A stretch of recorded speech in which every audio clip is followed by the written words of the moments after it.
everyone and welcome to the LLM Prompt Engineering full course. Prompt engineering has become one of the most essential skills in the age of large language models. It's the art and science of crafting inputs that help AI models understand your intent and produce accurate, useful, and creative outputs. In this full course, you will learn the foundations of how LLMs work, why prompts matter, and how to design effective prompts for a wide range of tasks, from generative text and writing code to building chatbots and automating workflows. And by the end of this course, you will have the knowledge and practical experience to communicate confidently with AI models, solve real-world problems using prompt strategies, and unlock the full potential of today's most powerful language models. So before we begin, please like, share and subscribe to Edureka's YouTube channel and hit the bell icon to stay updated on the latest tech content from Edureka. Also, check out Edureka's Prompt Engineering Certification course with LLM. It is designed to help you create, improve and optimize prompts for advanced large language models and generative AI systems.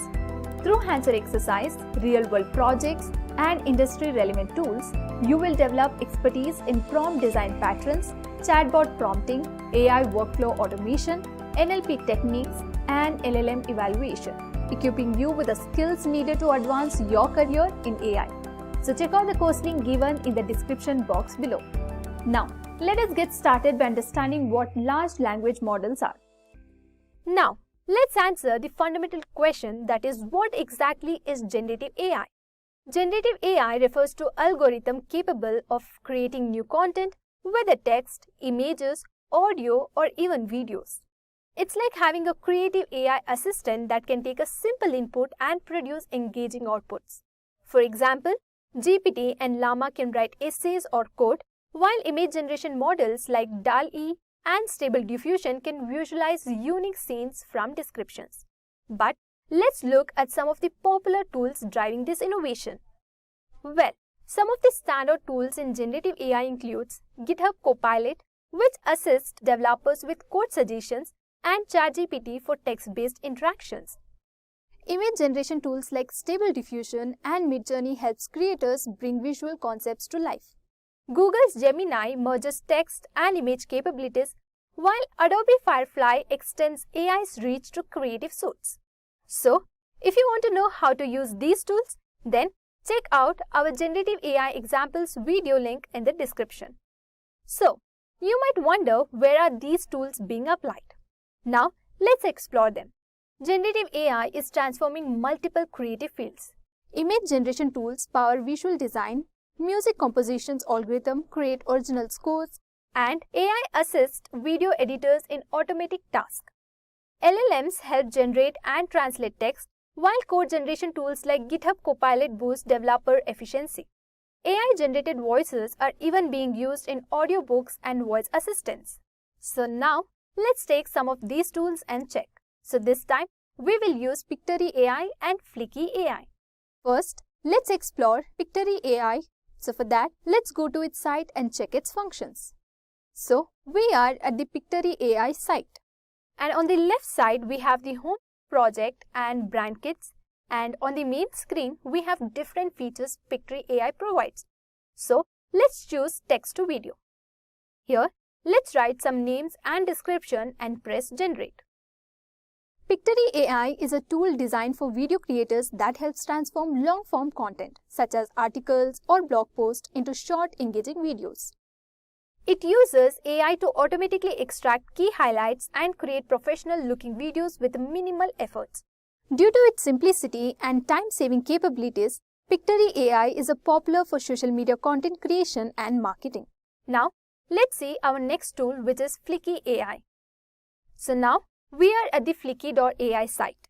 Here, we have different features like videos, where you can create videos from all of these blogs, prompts, etc.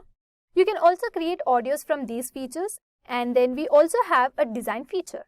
And on the left-hand side, you can see options like files, templates, brand kits, voice clones, etc. So now, let's take an idea and convert it into a video. Now, let's write our topic and generate. Flicky AI is a content creation tool that turns text into videos using AI-generated voices and visuals. It helps users create professional videos quickly by pairing written content with stock images, animations, and voiceovers.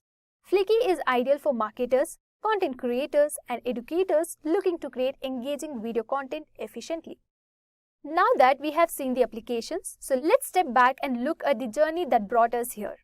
So basically, our journey starts in 1947 with Alan Turing's concept of intelligent machines. By 1961, Joseph Weissenbaum introduced ELIZA, the first chatbot. The 1980s saw the birth of recurrent neural networks, while 1997 brought long short-term memory networks to tackle sequential data. And then GANs emerged in 2014, transforming creative tasks. Fast forward to 2017 when transformers like GPT entered the scene. By 2023, GPT 3.5 and Google's Palm marked significant milestones. And by 2025, we are on the brink of AI breakthroughs in chemistry and genome editing. So, what exactly are these LLMs and why are they so powerful? An LLM or large language models analyzes and understands natural language using machine learning. Examples include OpenAI's GPT, Google's Palm, and Meta's Llama. These models drive applications such as chatbots, language translation, and more by learning from extensive data to predict and generate text sequences. But before this, there was a very famous term called language model. A language model is a machine learning model that uses probability statistics and mathematics to predict the next sequence of words. Suppose you have a sentence like, I have a boy who is my dash. Here, if we ask a language model to predict the next word, it considers the context provided by the words before the blank. Based on common usage patterns from its training data, it may predict words like boyfriend, brother, or friend, which fit naturally. However, it's less likely to predict colleague or sibling, as those words may not commonly follow this type of phrases.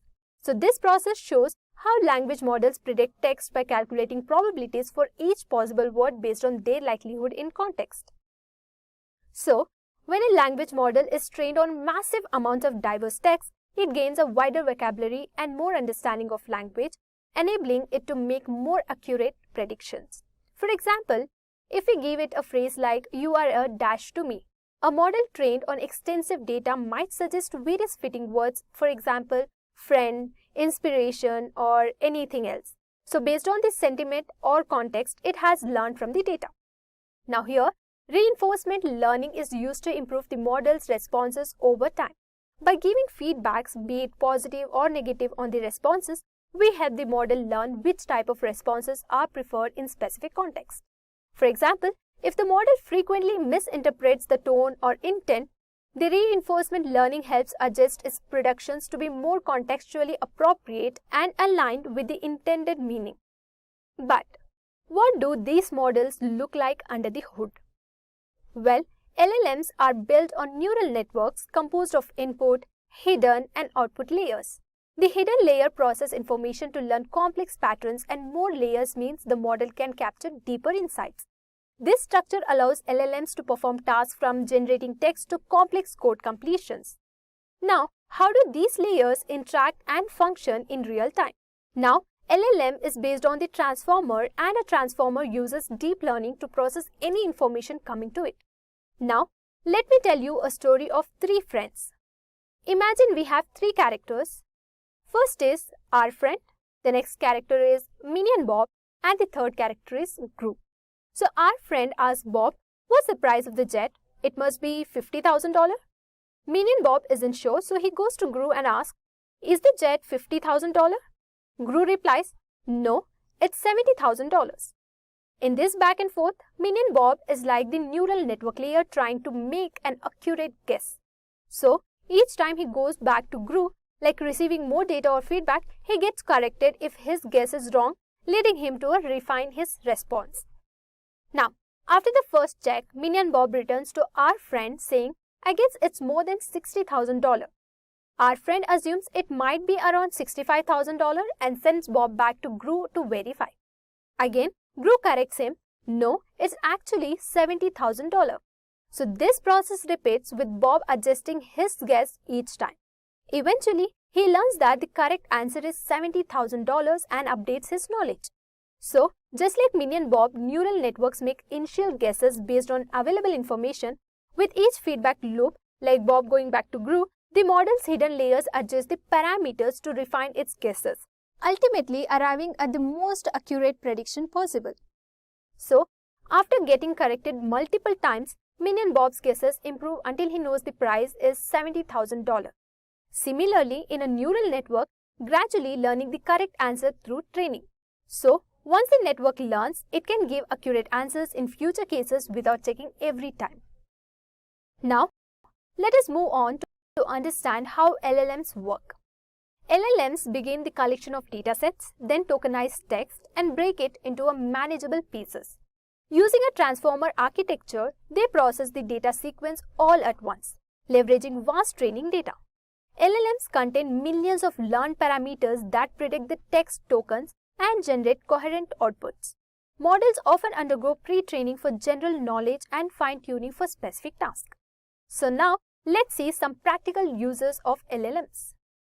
LLMs power content generation, creating anything from articles to code.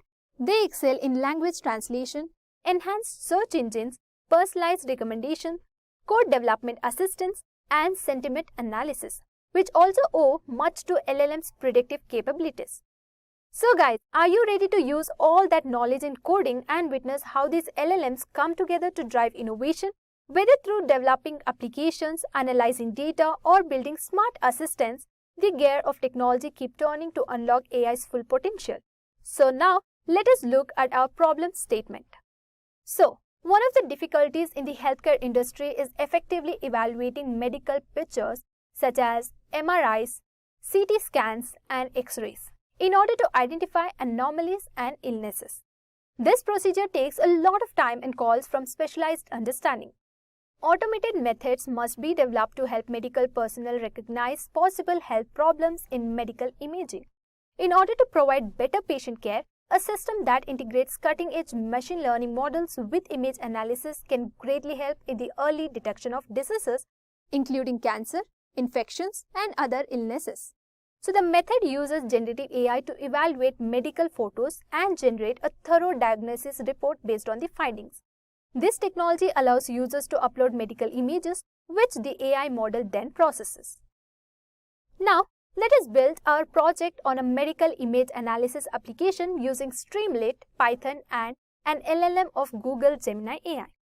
So this app helps healthcare professionals analyze medical images such as X-rays, MRIs, and CT scans to detect anomalies and diseases.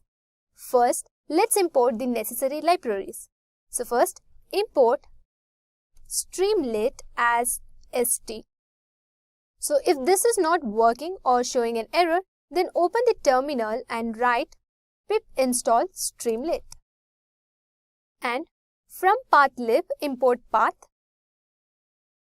Next, import google.generative.ai as Gen AI. So, we are importing Streamlit for the app interface and path from pathlib for handling file paths and Google Generative AI, which allows us to interact with the Gemini AI model. Next, we will configure Google's Gemini API by setting up our API key. So this will allow us to connect to the AI model and generate insights from medical images. So before proceeding, let's get our API key and we will go to the Google to generate an API key. So on your left, there is an API key option and after clicking, you will get the Create API option. So just select your model and create your API key. So as you can see the screen, just copy this API key and go back to terminal. So now let's configure our model. So just type genai.configure and inside the bracket, give API underscore key equal to and over here paste the key. Now we set up the system prompt which defines the role of the AI model. So the prompt specifies that our AI image analysis system capable of detecting diseases like cancer, cardiovascular issues, neurological conditions, and more. So guys, I have already researched the prompts and written here. So basically, the system prompt should be inside the triple quotes. So this prompt guides the model to analyze medical images for conditions such as cancer, fractures, infections, and more, making it a valuable tool for healthcare professionals. Now, let's configure the model settings for generating responses. We define parameters like temperature and top K to control the creativity of the model's output. So first type generation_config equal to, and inside the double quote, we will give temperature, which is 1, then top_P, which is 0.95, next top_K, 40, then max_output_tokens, which is 8192. Next, response_mine_type, which is of text or plain. So over here, the temperature 1 that controls randomness, a value of 1 given balanced output diversity. Next, top P 0.95 uses nucleus sampling, selecting tokens from the top 25% cumulative probability distribution for diverse responses. Next, the top K 40, which limits token selection to the top 40 tokens based on the probability, narrowing possible outputs to high probability tokens. Next, max output token. This setting allows for longer responses by limiting the maximum length of the generated text to 8,192 tokens. And then we have response mine type, which specifies the format of the output as plain text. So for more information, read the Google Gemini documentation. Next, we will also configure safety settings to ensure that the model doesn't generate harmful content. So for example, we block categories like harassment, hate speech, and sexual explicit content. Here, we are using two things. First, categories, and then the threshold. Then, copy this 4 times like harassment, hate speech, and sexual explicit content. Now, let's set up the layout for our Streamlit application. So for that, we will configure the title and the layout of the page and even add a logo to make the interface more user-friendly. So first, type st.set_page_config and inside the bracket, let's give page_title equal to, and inside the double quotes, we will give diagnostic analytics, comma, page_icon equal to robot. Now, let us type column 1, comma, column 2, comma, column 3 is equal to st.columns and inside the bracket give 1, 2, 1. 1, 2, 1. Next, with column 2, so I'll be using Edureka and medical images. So this will show you how to set up images using Streamlit. Now type st.image and give a bracket and inside the double quotes, let's type edureka.png and give a comma and give width is equal to 200. Now let us copy and paste it for medical. So let's type medical.png. Here, we are using Streamlit's column to center the logo and title, and this makes the app look professional and visually appealing. Next, let's allow the user to upload medical images for analysis. So we use Streamlit's file uploader widget to accept image file in PNG, JPG or JPEG formats.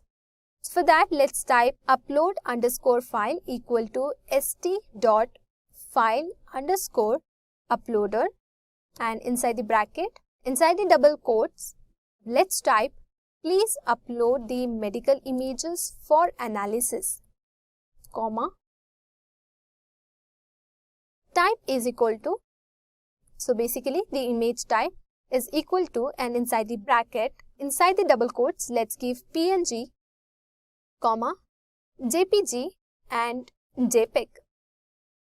Next, let us type submit_button equal to st.button, and inside the bracket, let's give generate image analysis.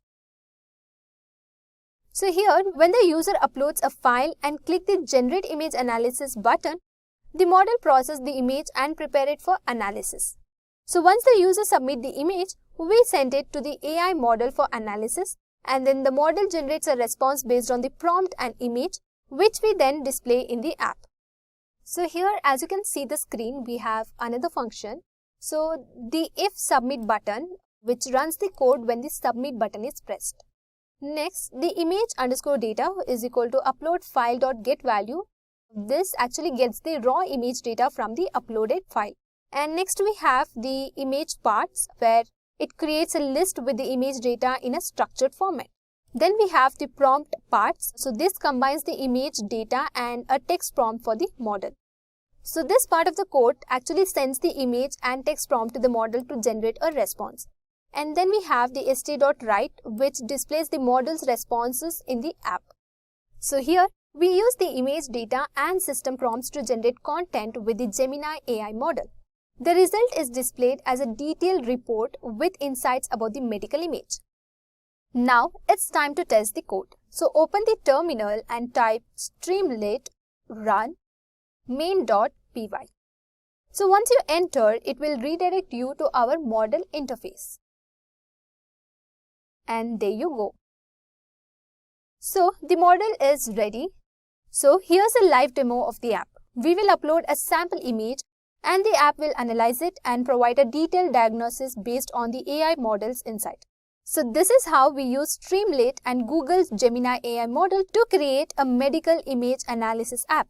So this app can help medical practitioners by offering precise and thorough analysis of medical photos. Now it is the time for testing.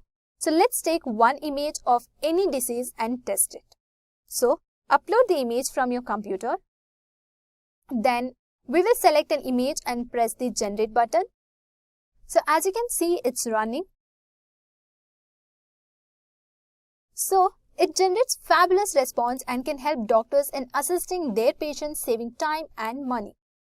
So this is how we built a real-time medical diagnostic helper using Streamlit, Python and Google Gemini AI.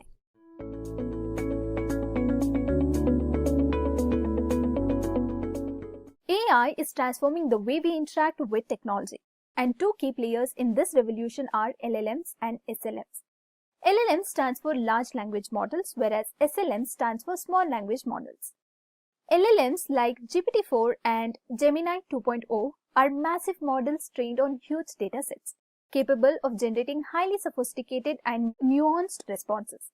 On the other hand, SLMs like DistillBert or TinyGPT are smaller, more efficient models designed for faster and more lightweight tasks. So understanding the differences between them is crucial for selecting the right model for your needs. Now, let's dive right in with our first question: what exactly are LLMs and SLMs? LLMs, which are large language models, are powerful AI systems trained on vast datasets, offering deep contextual understanding and sophisticated responses. So models like GPT-4 and Gemini 2.0 are the examples.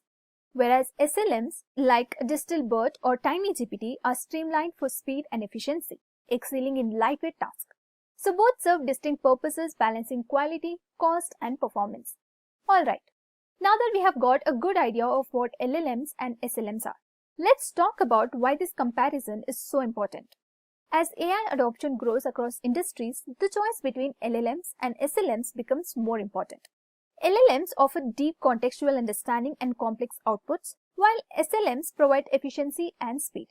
So choosing the wrong model can lead to excessive cost, slow performance, or subpar results. And by understanding their strengths and trade-offs, you can make more informed decisions and optimize your AI-driven solution. So now, let's dive into the core differences between LLMs and SLMs and see what sets them apart. So first, let us compare in terms of model size and complexity.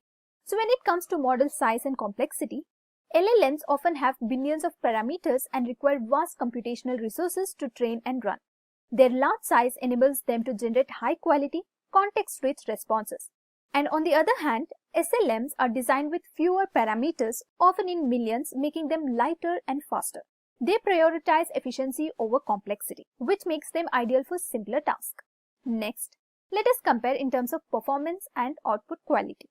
So when it comes to performance and output quality, LLMs are known for their exceptional ability to handle complex conversations, creative writing, and deep analysis. Their vast training data ensures diverse and sophisticated responses. On the other hand, while SLMs are efficient, they may sometimes struggle with nuanced or open-ended queries. However, they excel in straightforward, well-defined tasks. Next, let's compare them with speed and latency. When it comes to speed and latency, LLMs can experience longer response time and higher latency due to their large size, especially when processing extensive input data. Whereas SLMs are designed for speed, offering quicker responses and making them well suited for real-time applications where low latency is crucial. Next, in terms of cost and resource efficiency. So when it comes to cost and resource efficiency, LLMs require significant hardware investments such as powerful GPUs and extensive cloud resources, which lead to higher operational costs. Whereas SLMs with the smaller footprints are more affordable to deploy and maintain, making them accessible even with limited computational resources. Now, let us explore the real-world use cases of LLM and SLM.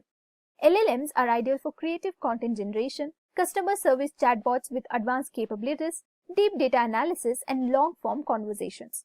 On the other hand, SLMs are perfect for lightweight virtual assistants, real-time customer support, simple automation, and tasks that require quick turnaround times. Now, let us see its advantages and disadvantages of using LLMs and SLMs. The key advantages of LLMs include their superior understanding of complex language, the ability to generate high quality, nuanced responses, and better generation across a wide range of diverse tasks. The main drawbacks of LLMs are their high computational and cost demands, along with slower response times due to their large size and complexity. Now, let us have a look at the advantages of SLMs. SLMs offer several advantages including their speed and efficiency, lower operational cost, and easier deployment even on limited resources. The primary disadvantages of SLMs are their limited contextual understanding and their tendency to struggle with complex open-ended queries. Now that we have explored the strengths and limitations, so let's take a look at what the future holds for LLMs and SLMs in AI development. So both LLMs and SLMs will play a vital role in the future of AI.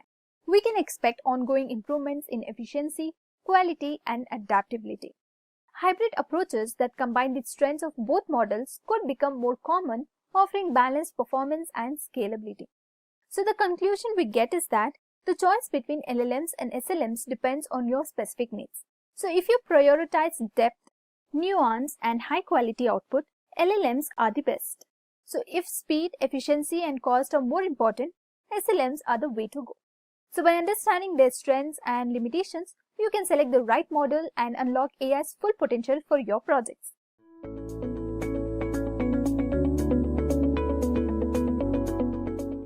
Imagine the world just a few years back, when technology quietly advanced in the background. Then suddenly, generative AI hit the headlines. Media channels everywhere were abuzz with articles exploring the capabilities and potential of this new wave of technology. The real tipping point came in March 2023 when OpenAI launched GPT-4, a model so advanced it could outperform 90% of human test takers on the SAT, which determines college admission in the US. However, GPT-4's capabilities extended far beyond academics. OpenAI revealed that it also excelled in fields like law and medicine, taking tests and demonstrating proficiency in knowledge-intensive domains. Within just 2 months of its release, ChatGPT powered by GPT-4 had captivated over 100 million users. This unprecedented adoption made waves, sparking discussions on AI's role in the future of work, communication, and knowledge sharing. Yet, alongside the fascination came a fair share of concerns. Experts began to speculate about the future. Could AI evolution hit a plateau by 2030? The excitement of this advancement was tempered by reports predicting that AI could significantly impact the job market, as tools like ChatGPT found real-world application in areas as high stakes as legal trials, where lawyers were reportedly using large language models to assist in cases. In today's transformative era, it's clear that generative AI is reshaping our world. So, what exactly is generative AI? And how does it work? More importantly, what does the rise of GPT-4 means for us and where might it lead? So let's examine some real-world applications and see how they work. Generative AI is at the core of many revolutionary applications today. We have text generation. From producing entire articles to summarizing content, tools like GPT-4 are transforming content creation across industries. Next, language translation. AI-powered translation tools are improving cross-language communications by understanding context. Then, writing assistants. Grammarly or similar tools refine grammar, tone and clarity, assisting professionals and students alike. Next, we have business AI. Models are making business insights accessible, automating support, and enhancing decision-making. Next, music generation. AI is now venturing into creativity, composing unique tracks and musical elements. Finally, machine learning models. Platforms like H2O.ai are giving access to machine learning models, allowing users without deep expertise to create powerful models. Now that we understood the potential of generative AI, and now let's go deeper into how it actually works. So to understand how generative AI operates, let's break down the process. First, define objective.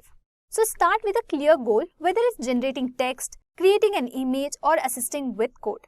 Next, gather and pre-process data. So collect and prepare data, ensuring it's clean and structured with the model. Then, choose appropriate model.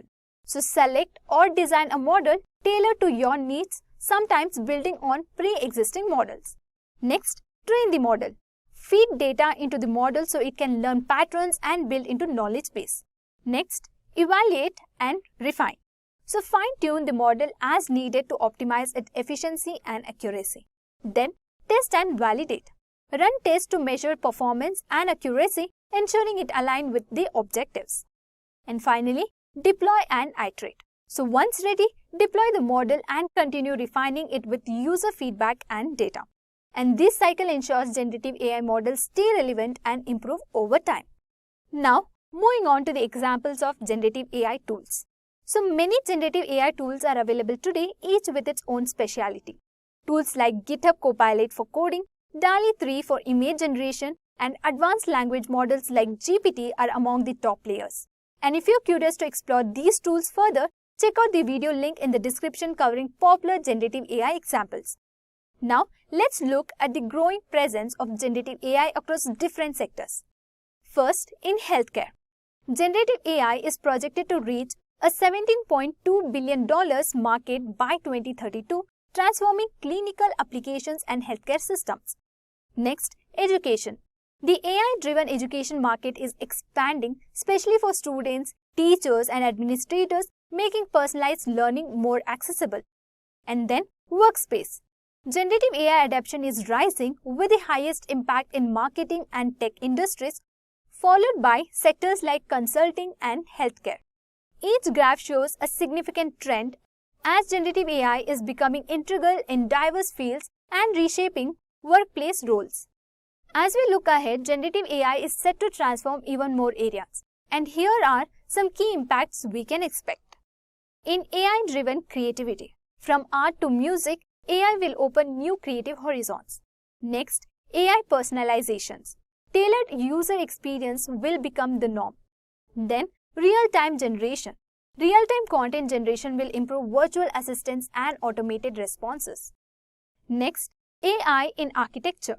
AI will assist architects in design and material optimization. Then, human-AI collaboration.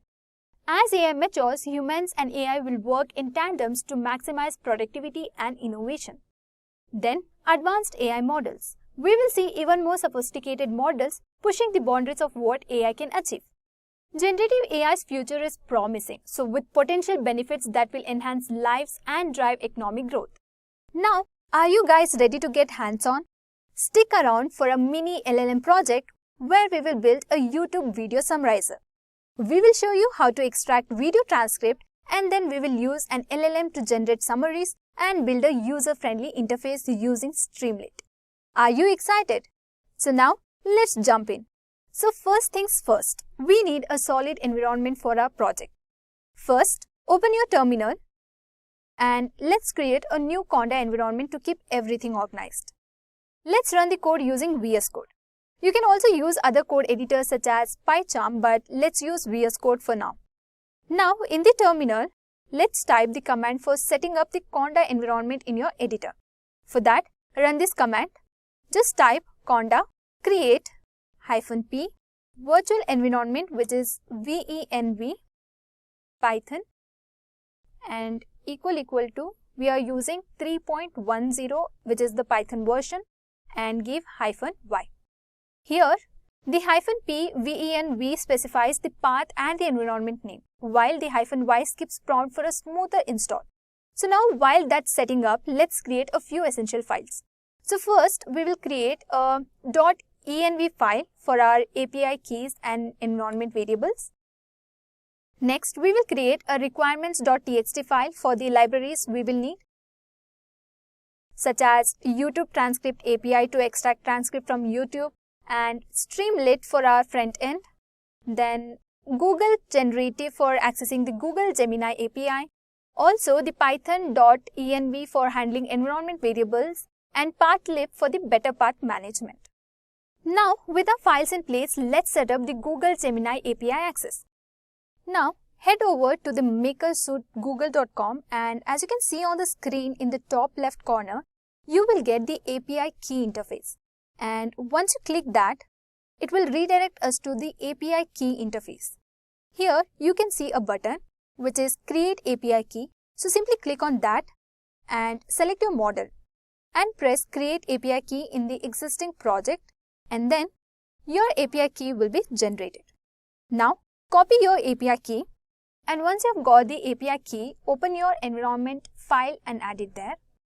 So for that, let's create a variable Google_API_key. Over here, we will paste the API key. So once that is done, back in the terminal, activate your new environment with the command conda activate virtual environment / which is venv. Since I have already installed conda in my system, it's not taking much time. So while you are installing, it might take little time. Now let us install requirements.txt in our terminal. And for that, the command is pip install -r requirements.txt. So once you enter, the files present in the requirements.txt will get installed. Awesome. So now let's move to the main code setup. So for that, open app.py and start with imports. First, let us import some important libraries. So for that, import Streamlit as st. From .env, import load.env, and next load_.env, which will load environment variables. And next, let's import google.generative as Gen AI, and also import OS, and from YouTube transcript API, import YouTube transcript API. So let's go to the YouTube transcript API and check if you're doing it correctly, because in some system it doesn't work. So you can simply go here and copy this command and paste it into your terminal. Now let's move on to configure the API key. So for that, just type genai.configure, and inside the bracket, just type API_key equal to os.getEnv, and inside the bracket, let's add the Google API key here.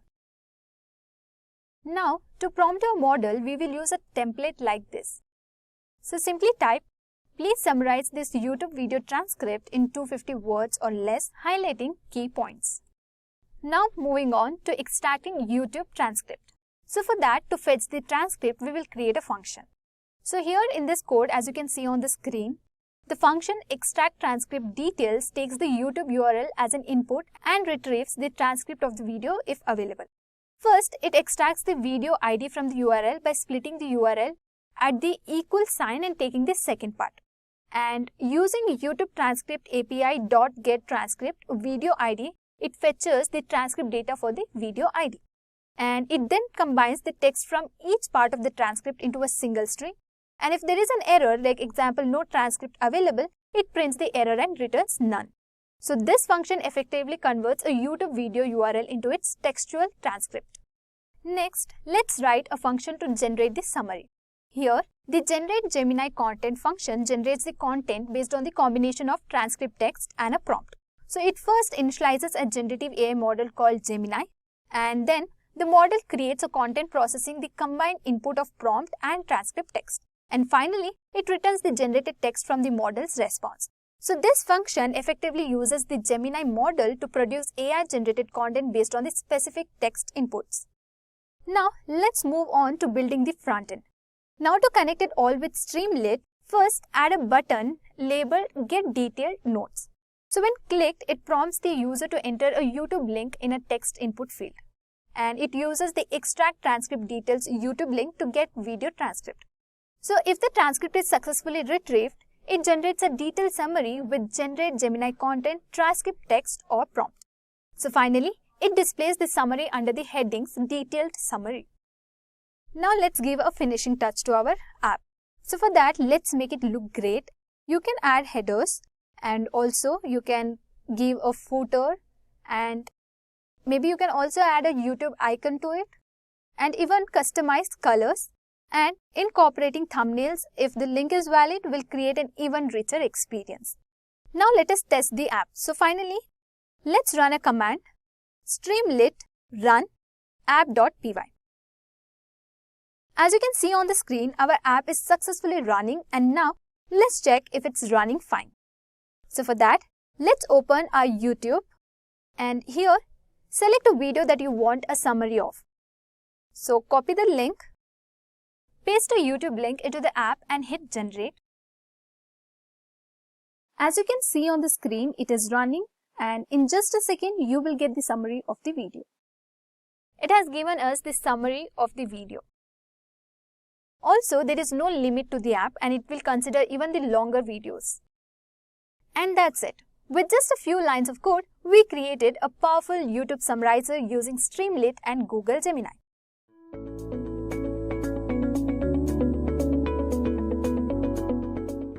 Have you seen how tools like ChatGPT with Vision can look at an image you upload and describe it? Or how DALL-E and Midjourney can generate stunning images from just a text prompt? And now, some AI models can even do both at the same time. They can see, read, listen, and even create all in one go. So how is that possible? Well, that's because of something called multimodal AI. AI that doesn't just work with one type of data like only text or only images, but can understand and combine multiple types of information together, just like we humans do. So first, let's break down the word multimodal. So multi means many and modal refers to the modes of information like text, images, sound or video. So multimodal AI is an AI that can understand and work with multiple types of data at the same time. For example, a single AI model that can read text, look at images, listen to audio, watch videos and combine all of this to give a better answer. It sounds a bit like how humans process information, right? So why do we need multimodal AI? So think about how we interact with the world. If you're watching a movie, you're seeing visuals, listening to dialogue and understanding the story together. Or when you're explaining a recipe to someone, you might show pictures, describe steps and maybe even play a video. So humans naturally combine different scenes to understand things. So old AI models were single model. They could only process one type of data. Like a text model could only read and write, and a vision model could only look at images. But real-world problems are not just text or just images, they are mixed.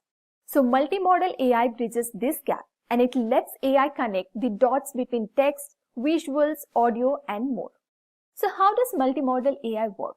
In simple terms, it works like this. It takes different types of input. For example, it could take a photo and a text question about that photo. Then, it converts them into a common language inside the AI model. So think of it like translating text, images, and audio into one shared understanding. Next, it reasons over all the data together. Then it gives you a smart answer that considers all the inputs.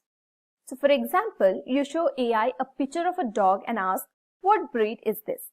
So it looks at the image, understands the features, and responds, that looks like a golden retriever.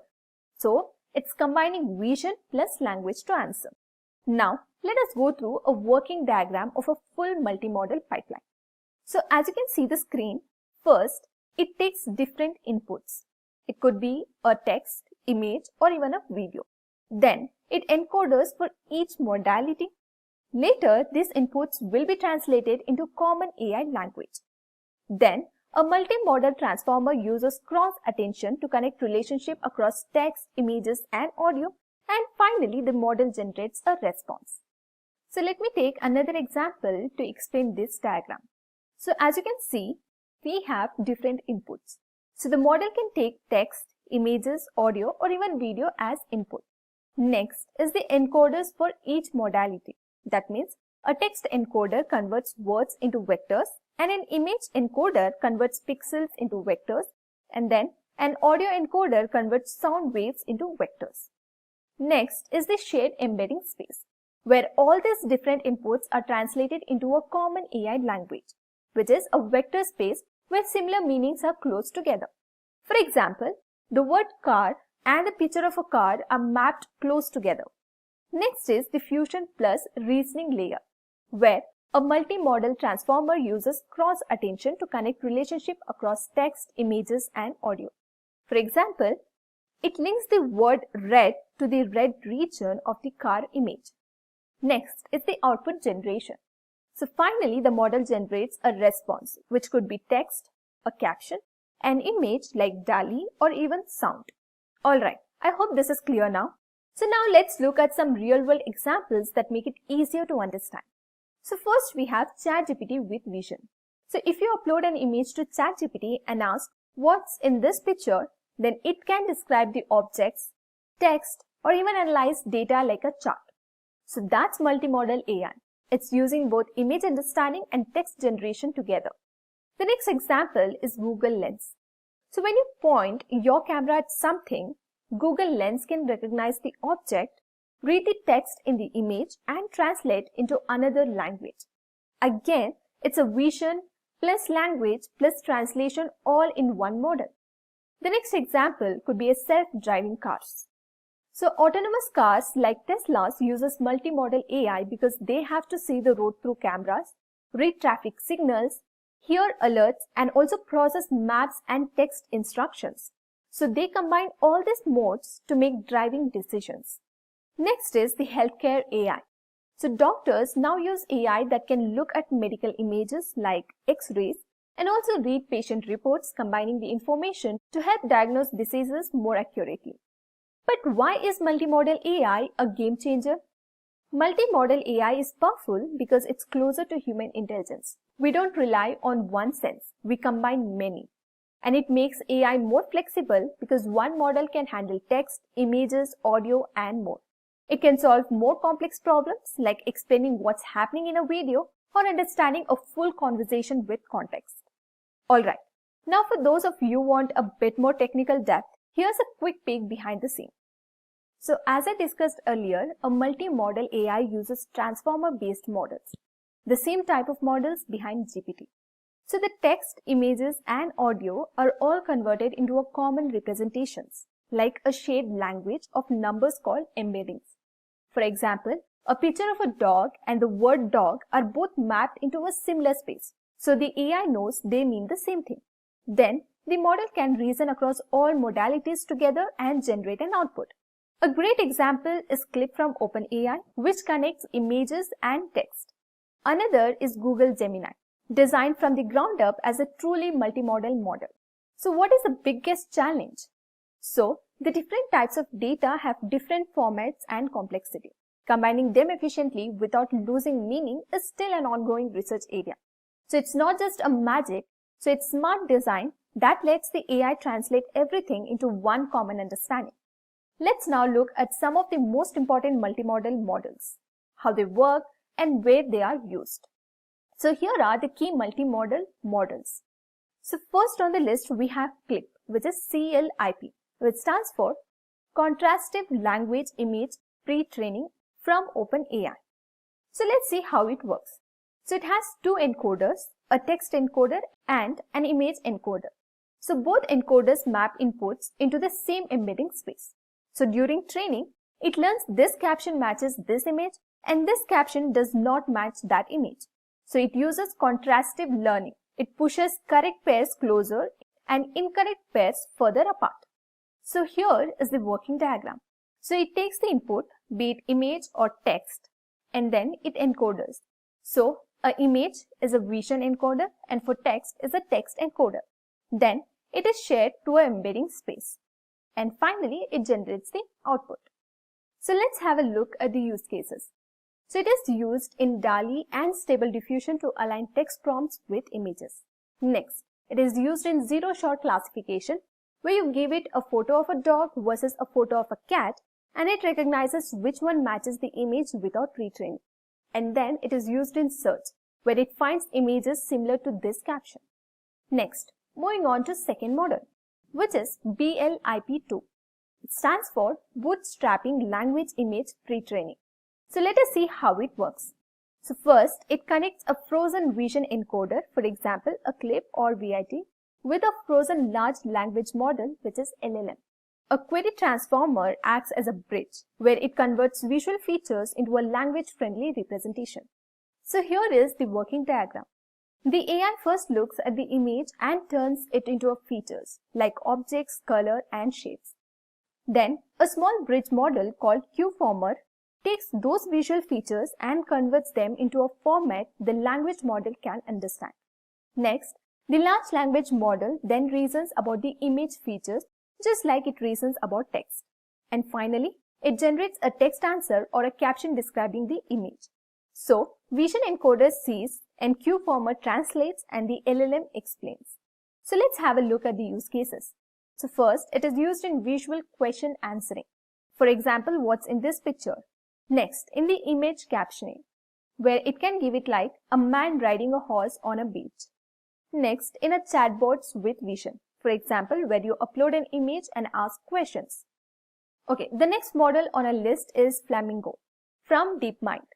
So let's have a look at its working. So here's how it works.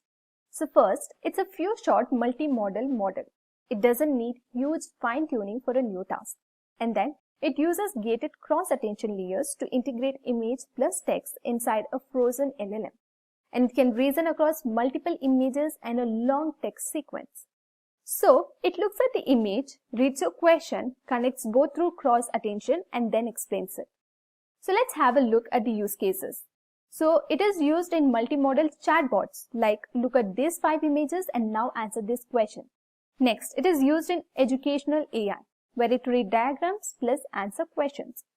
Next, in document understanding, where it reads text plus images in a PDF. And the next multimodal on a list is PaLM-E from Google. So here's how it works. So as you can see, this is the working diagram. So first, the AI gets both visual input, like a photo or a live camera feed, and the text instructions like pick up the red apple on the table. Next, the vision transformer understands what's in the image, like objects, colors, and position, and the PaLM language model understands the instruction and reasons about what needs to be done. So it's combining both. The AI creates a step-by-step action plan for the robot, like move forward, grab the red apple, and place it in the basket. So here are the use cases. It is used in robotics, like pick up the red apple on the table. Next, it is used in real-world reasoning for embodied AI. Then, it is also used in visual navigation tasks. And the next multimodal is Google Gemini. So here's how it works. It's a natively multimodal trained from scratch on text, images, audio, and video. So unlike CLIP, which aligns 2 encoders, Gemini has a single model handling all modalities. And it uses joint training with cross-attention. So this is the working diagram. So let me explain this. The AI takes in all types of inputs at once, such as written text, pictures, sound, and even video. Then Instead of using separate models for each type, it uses one powerful transformer model that can understand and combine all these inputs together. And from that combined understanding, it can give any kind of output, a text answer, a generated image, or even an audio response. So basically, it understands everything together and responds in any form you need. So let us have a look at its use cases. It is used in complex queries, such as summarize this video and create a chart. It is used in advanced digital assistants and also in future AR/VR multimodal applications. The next model is GPT-4o from OpenAI. It's an optimized multimodal model. It accepts text, images, audio in real time. And it uses fused embeddings and parallel processing for speed. And it works as a true interactive assistant. So here are its use cases. It is used in conversational AI with vision plus audio and in real-time assistance where you upload an image and get explanation instantly, and also in accessibility tools. For example, describe surroundings for visually impaired users. So these models represent different approaches to multimodality. Some align separate encoders like CLIP, some bridge vision plus LLMs like BLIP2, and some are natively multimodal like Gemini and GPT-4o. So now let us see how are multimodal models trained. So training multimodal models is much more complex than training single model models. So first is the dataset alignment. So you need paired datasets such as images plus captions, videos plus transcripts, and audio plus text. So this challenge is the text and images don't always align perfectly. Next is the contrastive learning. So train the model to pull matching pairs closer and push non-matching pairs apart. For example, image of a cat plus caption, a cat, is a matching pair, whereas image of a cat plus caption as a dog is not a matching pair. Next is the masked modeling. Mask parts of the input such as image patches, text tokens, as model predicts missing information. Then it forces the model to reason across modalities. For example, mask the object in a caption, a dash is sitting on the table plus providing image. Next is the fusion and cross-attention training, where models like Flamingo or Gemini train cross-attention layers to integrate modalities. It requires huge compute clusters. Next is scaling laws. Like LLMs, multimodal models get better with size and data diversity. Gemini plus GPT-4o trained on massive multimodal corpora. So here are the training requirements. You need to have high-quality paired dataset, billions of parameters, and TPUs, GPUs for weeks or months, and advanced optimizations such as mixed precision or shade training. So, why is true multimodal AI still hard? It's because of data mismatch. Text is sequential, images are spatial, and audio is temporal. So aligning them perfectly is difficult. Next is limited high-quality data. So billions of image-text pairs exist but have noises and bias. Next, bias and fairness. Models learn cultural and social biases from multimodal data. For example, stereotypes in images and captions. The next challenge is compute cost. So training needs huge GPU clusters. For example, hundreds of A100 GPUs. And fine-tuning multimodal models is even more expensive than text only. And the final challenge is the evaluation difficulty. So how do you measure reasoning across modalities? So there's no single easy benchmark. So while multimodal AI is powerful, it's also data hungry, compute heavy, and still evolving. So in simple words, the multimodal AI can process and combine multiple types of data such as text, images, audio, and video. It's already in use such as GPT Vision, Google Lens, self-driving cars, and healthcare AI. It's a big step towards AI that can understand the world like humans do. So what do you think? Will multimodal AI make AI more human-like? So drop your thoughts in the comments.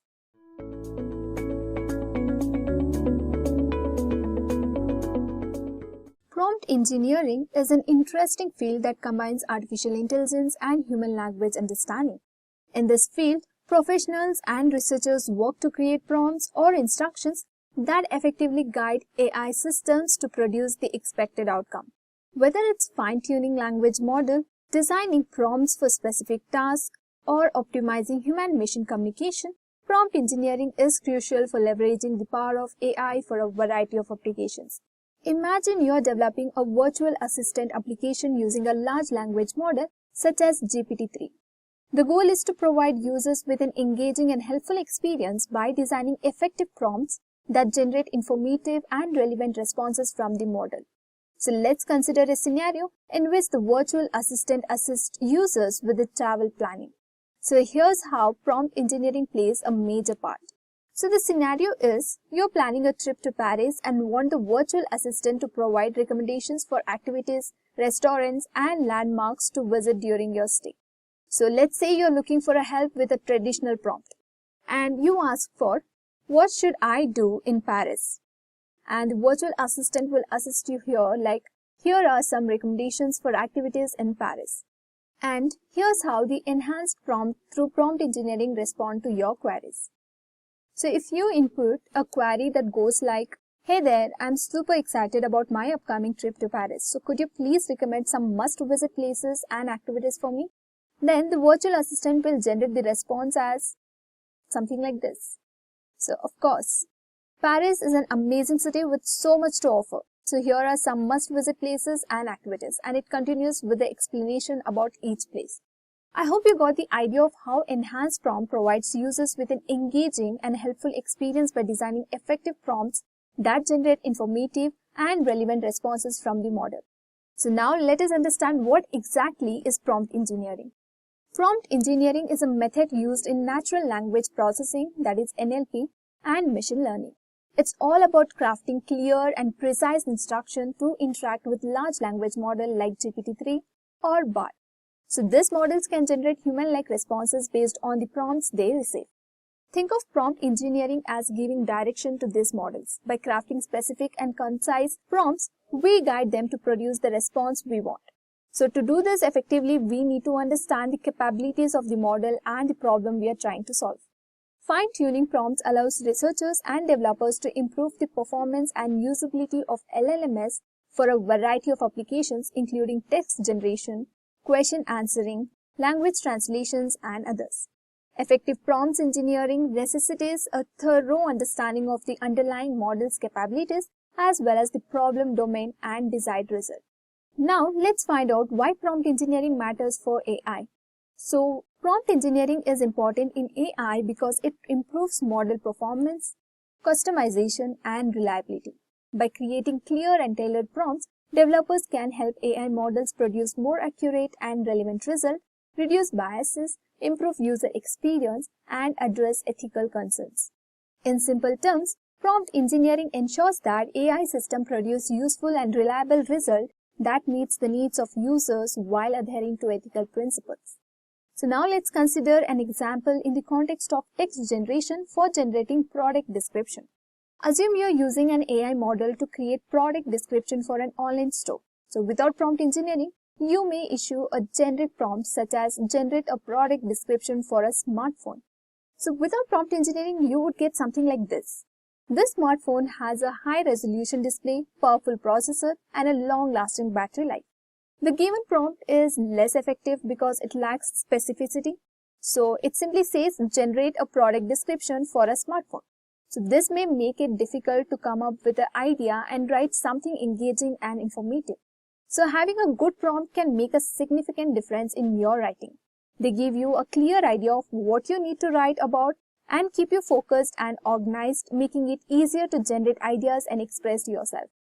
On the other hand, by using prompt engineering techniques, you can provide more specific instructions or constraints that will tailor the generated descriptions to the target audience or brand style. So with prompt engineering, if you input a query such as create a product descriptions for a budget-friendly smartphone perfect for the young professionals, highlights its affordable, sleek, and packed with the top-notch camera features. And the generated response would be something like this. Introducing our sleek and affordable smartphone designed for young professionals with its stylish design and advanced camera features, capturing life's moments and have never been easier, and it goes on giving its key features along with it.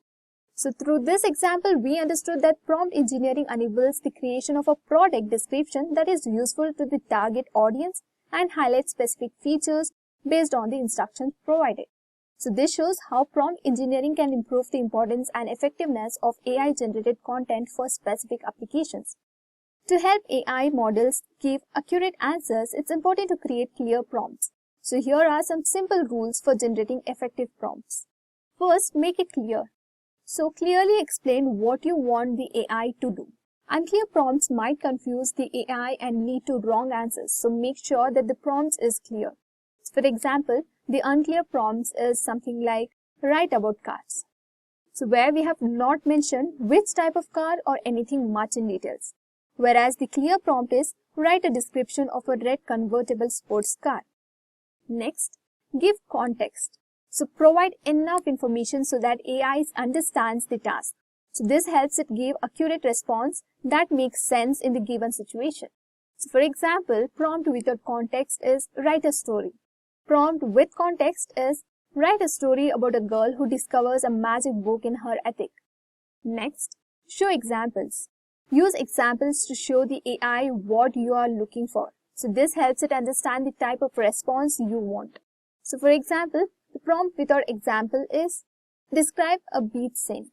So prompts with example is describe a beach scene with the palm trees, crashing waves, and the people playing volleyball. Next is keep it short. So don't overload the AI with too much information. Short prompts help the AI focus and give quicker, more accurate responses. For example, long prompts are like this. Write a detailed essay discussing the impact of climate change on biodiversity and ecosystems in tropical rainforest. And short prompts look something like this. Write about climate change effects on rainforest. Next, avoid biases. So make sure your prompts are fair and don't include any unfair assumptions. So biased prompts can lead to biased answers, which isn't helpful. So for example, write about a woman who struggles with her weight. So unbiased prompts are write about a person overcoming challenges. Next, set limits. So tell the AI any rules or restrictions it needs to follow. This helps guide its response and ensures they meet your specific needs. For example, prompt without limits are write a story, and prompt with limits are write a story set in a haunted house with a maximum word count of 500 words. And I hope it's very clear. Next, moving on to some example of prompts for generating text using ChatGPT. For text generation tasks, prompts usually consist of a textual instructions or starting point that directs the model to produce coherent and relevant text. Prompts can be story prompts, questions, or incomplete sentences. Text generation prompts provide context and directions to the model, allowing it to generate human-like text responses. They influence the generated text tone, style, and context. So let's say the prompt is write a short story about a character who discovers a hidden treasure. So by providing a specific storyline and theme in the prompt, the model is guided to generate a coherent and engaging narrative centered around the discovery of a hidden treasure. So the picture illustrates how ChatGPT crafts stories with an engaging touch, making them more captivating and interesting for readers. Next, question answering. So prompt is, can you describe the common signs and symptoms of COVID-19 along with any precautions that can be taken to stay safe? And just like that, it can generate answers to all your questions in mere seconds. So by framing the prompt as a question, the model is directed to provide a concise answer regarding the symptoms of COVID-19, ensuring relevant and informative responses. Next, language translation. Translate the given English sentence, the quick brown fox jumps over the lazy dog, into Spanish while maintaining its original meaning. So by specifying the source and target language in the prompt, along with the input sentence, the model is instructed to perform a precise translation task, ensuring accurate language conversion. Next, code auto-completion. Using OpenAI Codex or ChatGPT, you can perform code auto-completion task. So here we go with ChatGPT. Code generation prompts are usually partial code snippets or descriptions of programming tasks. They specify the desired functionality or behavior that the model should show. Code generation prompts allow the model to generate code that satisfied specific programming requirements such as implementing algorithms, defining functions, or solving coding problems. So the prompt is complete the following Python function to calculate the factorial of a number. And here you have also added the function. So by presenting an incomplete code snippet along with clear instructions, the model is directed to suggest appropriate code completion, helping developers write code more efficiently. Now moving on to the text to image generation. Image generation prompts specify the visual sense, objects, or concept that the model should generate. They may include textual descriptions, keywords, or images. So image generation prompts allow the model on what visual content to generate. They influence the generated image's composition, style, and detail. For example, the prompt is, imagine a tree where the branches are made of stacks of books. So can you paint me a picture of that? And for the given prompt, we got the image generated as something like this. An imaginative portrayal of a tree with branches composed of stacked books, each book representing a leaf and covers visible. And the next prompt is, picture a cloud in the sky that looks like a huge heart. Can you draw that for me? And here we go. These AI tools leverage prompt engineering techniques to generate text, perform language translation, code auto-completion, and text-to-image generation, demonstrating the versatility and power of prompt based on interactions with AI models. Next, why is machine learning useful in prompt engineering? Machine learning is very helpful in prompt engineering, especially in linguistic and language models, because it helps create better prompts and interactions by analyzing lots of data and finding patterns. So first, understanding language patterns. Machine learning algorithms can analyze large amounts of text to understand linguistic patterns like grammar, syntax, semantics, and context. So this understanding is critical for developing effective prompts that generate desired responses from language models. Next, generating relevant prompts. Machine learning models can suggest or generate prompts based on input data and user preferences.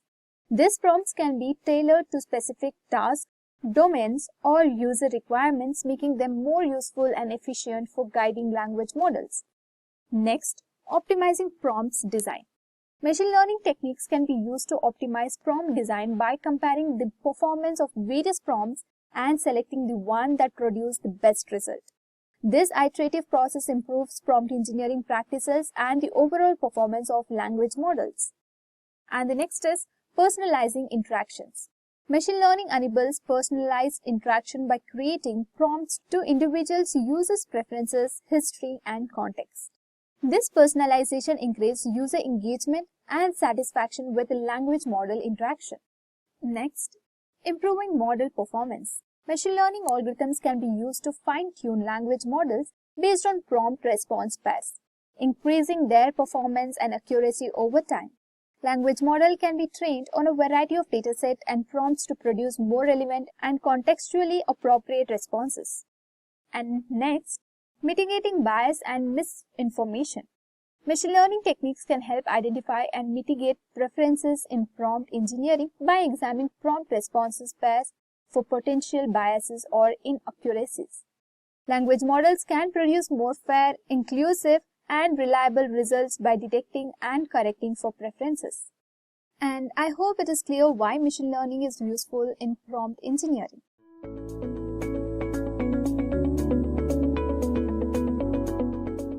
Have you ever wondered about employing AI models for code generation?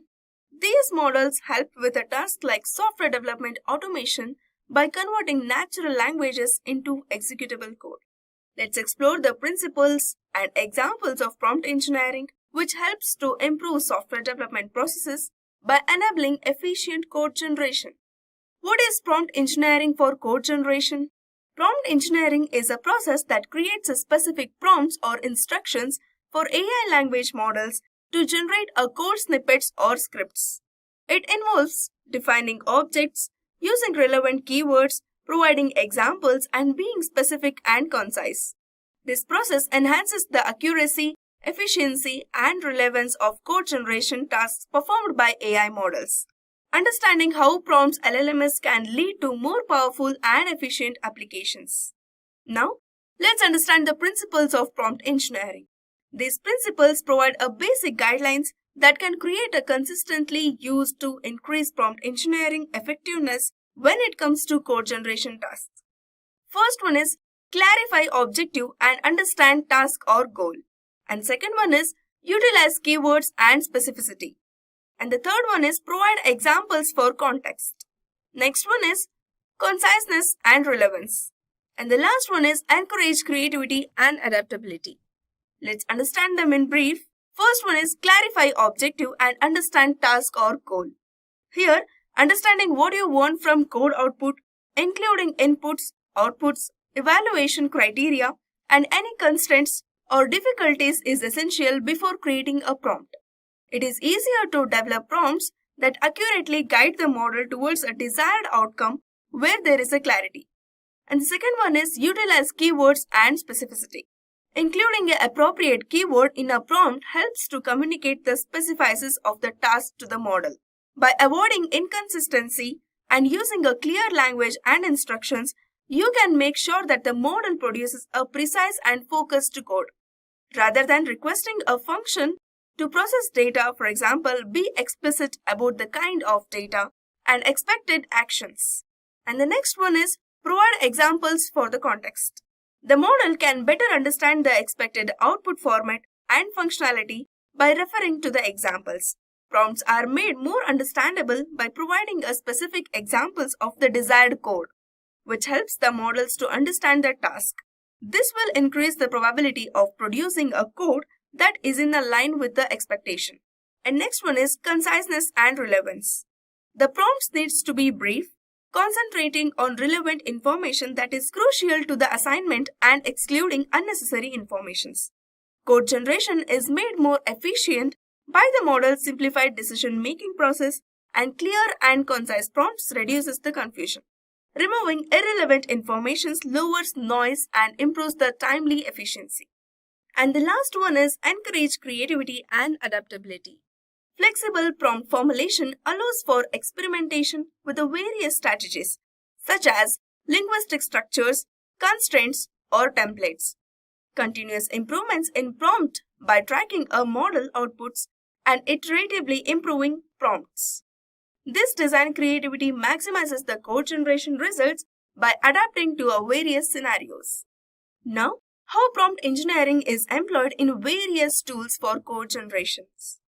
First one is GitHub Copilot. Based on given prompts, GitHub Copilot suggests completions, creates documentations, and suggests new features to help developers write code. And second one is Google AI Code Davinci. This helps developers to write code in a variety of programming languages by using prompt engineering, producing code snippets in line with the predefined prompts, facilitating a variety of tasks from web development to a natural language processing and machine learning. And the third one is OpenAI Codex. Codex assists developers with a coding task in a variety of domains, such as data science, web development, and game development by utilizing prompts engineering. It creates a code in a number of programming languages based on the precise instructions that users provide. Now, prompt engineering is crucial for guiding AI models in generating code accurately. Let's explore practical examples across different complexity levels. First, we will try for universal starter code, that is Hello World program in Java. So for that, we have to give a prompt like generate a Hello World program in Java. Hit the enter button, you will get a code of Hello World program in Java. Next, we will look into the basics one, that is sum of two numbers. For this, we have to give a prompt like generate a function in Python that takes two numbers as input and returns their sum. So now you can see here the Python code is generated. with the function name addNumbers. So now we have seen how easy level task works. Let's move on to the medium level examples. We'll try to turn the comments into code. First, we'll create a list of countries and then generate a list of their respective capitals. After that, merge the list to create a dictionary mapping each country to its capital. To get this, we have to give a prompt as generate Python code to create a list of countries and generate their corresponding capitals and combine them into a dictionary mapping countries to capitals. Hit the enter button. Here is the generated Python code for given prompt. Here you can see the country's name and also generated a corresponding capitals. So this function defined generate capital, which gave us dictionary mapping countries to capitals. Next one. Complete function or next line. If I want to complete a function to calculate the area of rectangle, then we have to give a prompt as write a Python function named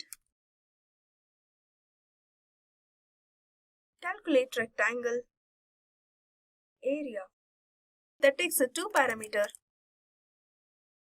as length and width and returns the area of rectangle. And to include the comments, we just have to type it as include comments to explain each step of the function.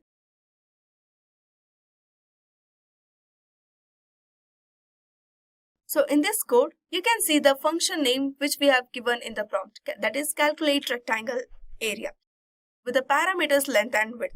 You can also see the comments here. If you use this code, you can get an area of rectangle value. Next, we will try for MySQL code generation. To get the names of employees, we have to give a prompt like generate a MySQL query to retrieve the names of all employees from the employee table. This also generated a MySQL query with a select statement. You can see here. The last example is about how to get an explanation of generated code. To get an explanation of a code, you have to give a prompt as provide a line-by-line explanation of the Python function named calculate factorial, which takes a parameter n and returns the factorial of n.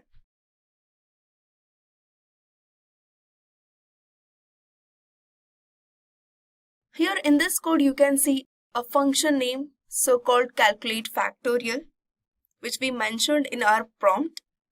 After that, you can see a line-by-line explanation of a code. This is how you can get the explanation of a code.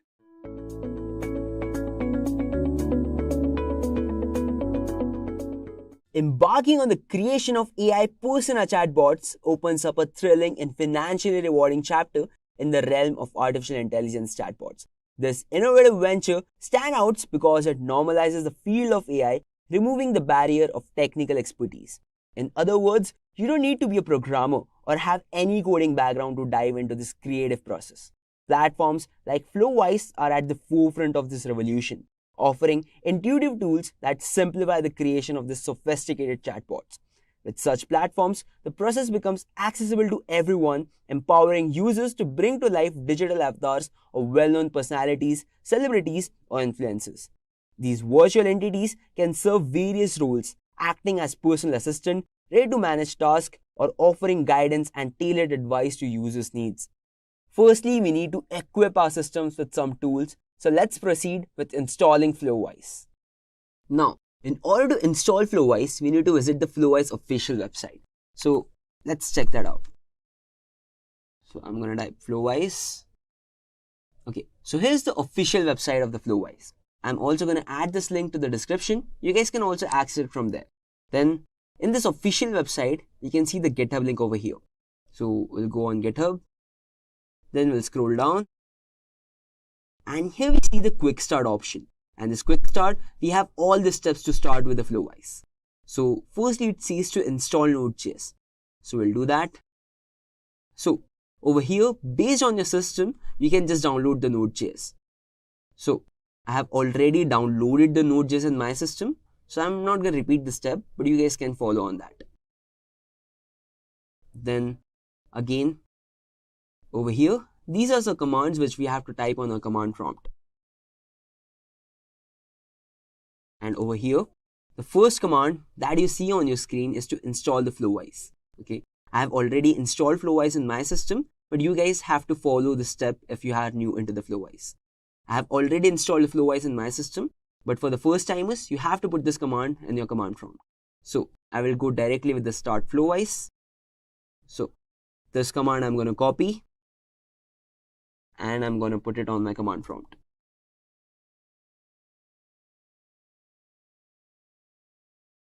You might have to wait for some time. Okay, so over here we can see the Flowise is listening at port 3000 and data source is being initialized. So after getting these two messages, you can directly go to port 3000. So we'll go into that. And here is the Flowise user interface in front of us. Okay, so very firstly, we have to start gathering the data to feed into our chatbot. Okay, so you can choose any of the mediums. You can refer any blogs, any of the YouTube videos or anything. For us, we are going to take some Steve Harvey motivational videos. So we'll go to YouTube. And over here, I'm going to type as Steve Harvey motivation. So we'll try to look for longer videos because the larger the transcript is, the more accurate your data is going to be.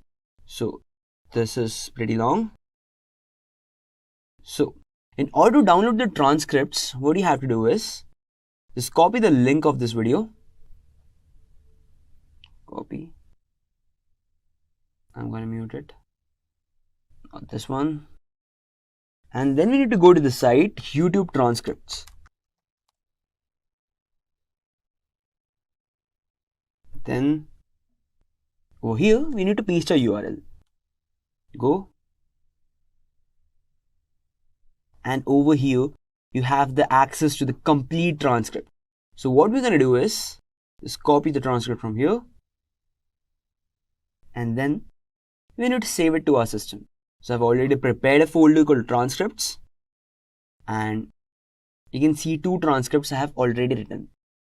So you can seek the transcripts in any of the documents. I have put it in text documents. You can even prefer as PDFs or docs or anything. Now, this was for the previous chatbots that I have prepared. So let's delete those because I don't need them. And we'll prepare a new one. So new text document I need. And let's save it as Steve Harvey part 1. Yes. So over here, I'm going to paste the entire transcript. Control S, it got saved. Yeah, and we're ready to go. For this particular video, I'm going to take one more video of Steve Harvey. So let's search one more video. This we already took. Any other? Yeah, this one looks good. Just pause it for now. Copy link. Again to the same site. We're going to paste the URL.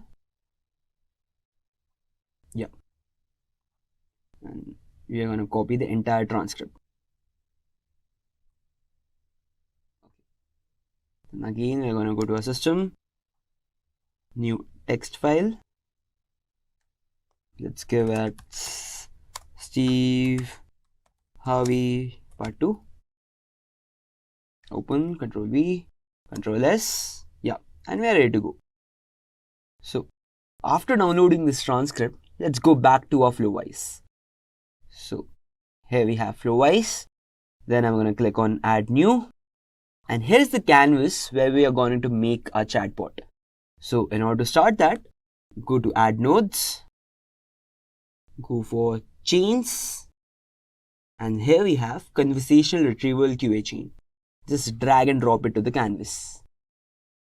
So this Conversational Retrieval QA chain is a tool that is used in creating chatbots, which helps the chatbot to find and provide answer to the questions in a conversation.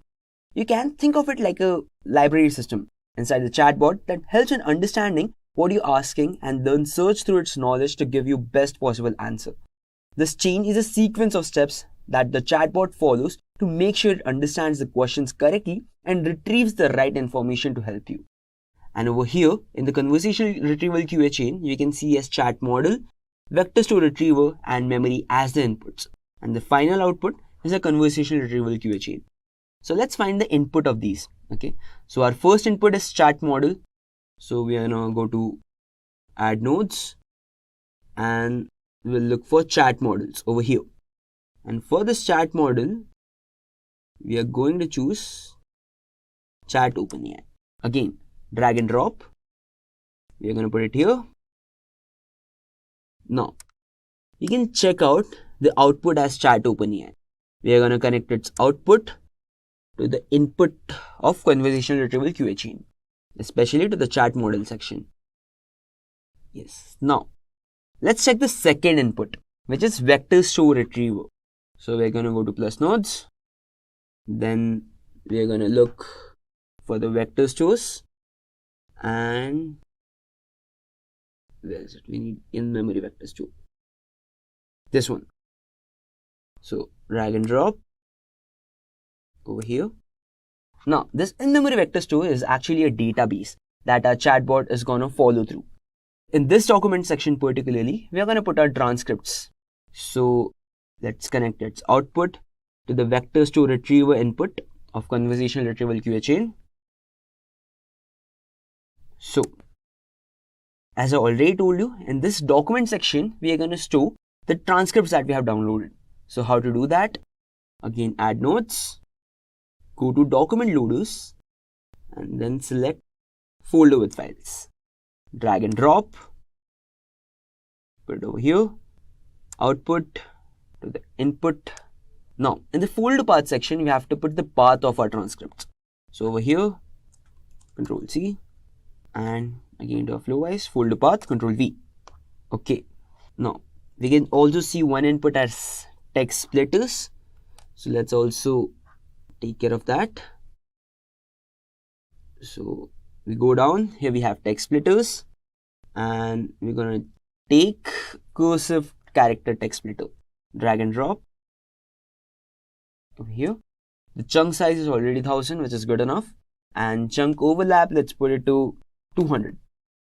Again, it's output to the text splitter input of folders with files. Yeah. Now we have one more thing called embeddings. So we are also going to add embeddings.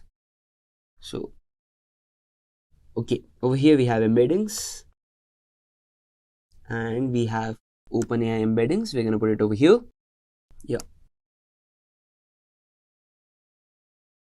So our chatbot is almost ready. So over here you can see this connect credentials part. So let's also check that. We have to add a credential, and for that we are going to take the API keys of the OpenAI. How to do that? Let's check that out. So we are going to go at OpenAI website. So I'll type this platforms.openai accounts and API key. This one. Now for the API keys, we are going to go to platform.openai. So this particular link, I'm going to paste it to the description. You can get it from there. And here we have the access towards the API keys. So just click on create new secret key. You can type anything like test key or anything like that. Create secret key. And it's going to generate a secret key for you. So I'm just going to copy that. And then I'll come back to the Flowwise. Yeah. I'm going to save it. Let's save that as AI Steve Harvey. Save. Okay, our chat flow got saved. Back and go to credentials. Let's set this one. Just go to add credentials. Put here as OpenAI API. No. And here it asks for credential names and OpenAI API key. So just paste your API key and let's put here as OpenAI. Add. Yeah. So here we have our credentials. Now again we are going to go to our chat flow. And over here in the connect credentials part, we're going to paste as OpenAI. One in our chat model and another one we have in our embedding section. Again, we have OpenAI. So our chat flow is fully ready. So again, we are going to save it. And then we can go to the section of chat. So it already shows a message. Hi there, how can I help you?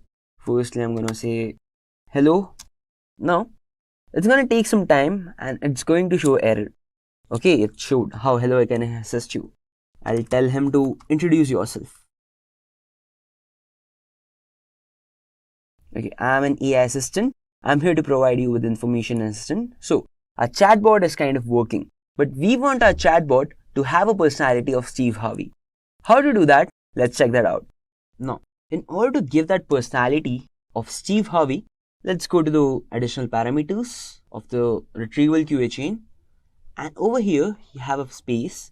Now, put a prompt similar to like this. So, this is a prompt like you are Steve Harvey, an American television host. All this I have gathered from different sources like Wikipedia or like Steve Harvey personality blogs or anything like that. You can get it from there. So, I'm going to select it all. I'm going to copy and I'm going to paste it over here. You can also pause the screen and read the full prompt. But what I want you to read is the last line because it's important. So, the last line is like, if you have no relevant information within the context, just say, I'm not sure. Or don't try to make up an answer, never break the character. Again, the same thing, answer the user question as you are Steve Harvey and only answer questions found in the context. If you don't have any answer, just respond with something like, I have no idea. Or could you please rephrase that? Or, I'm not sure. So, yeah. So, this prompt will help a model to stick to the relevant information and answer it as Steve Harvey. So again, we are put, okay, so firstly we need to save it. Yeah, we saved it. Chat. Again, we're going to put something like, hello. Okay, hi there. And again, I will say, introduce yourself. Okay, so here you can see now, I'm Steve Harvey, and television host, producer, actor, comedian. I'm known for my hosting shows like Family Feud and all, like whatever we have given in the prompt. So now I'll tell him to, just tell me a joke.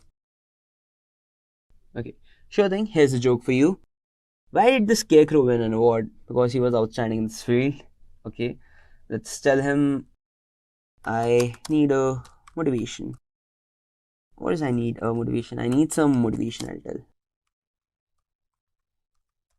As I am feeling lazy. So here we have our answer. Don't worry, I've got you covered. Remember, success requires a tremendous work ethic and faith.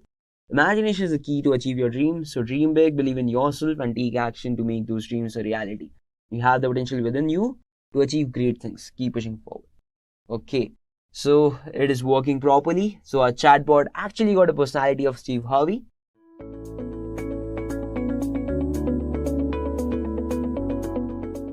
Imagine how it would be for you if you got a virtual side pair alongside you while you're coding. The side pair is helping you to automatically generate code and improve your code by making it faster and more efficient. You can chat with him, you can ask questions, ask suggestions, and much more. Sounds good, right? Well, GitHub Copilot is that AI side pair of yours that makes it all possible. It is an AI coding assistant that helps you to write code faster and with less efforts, allowing you to focus more energy on problem solving and collaboration.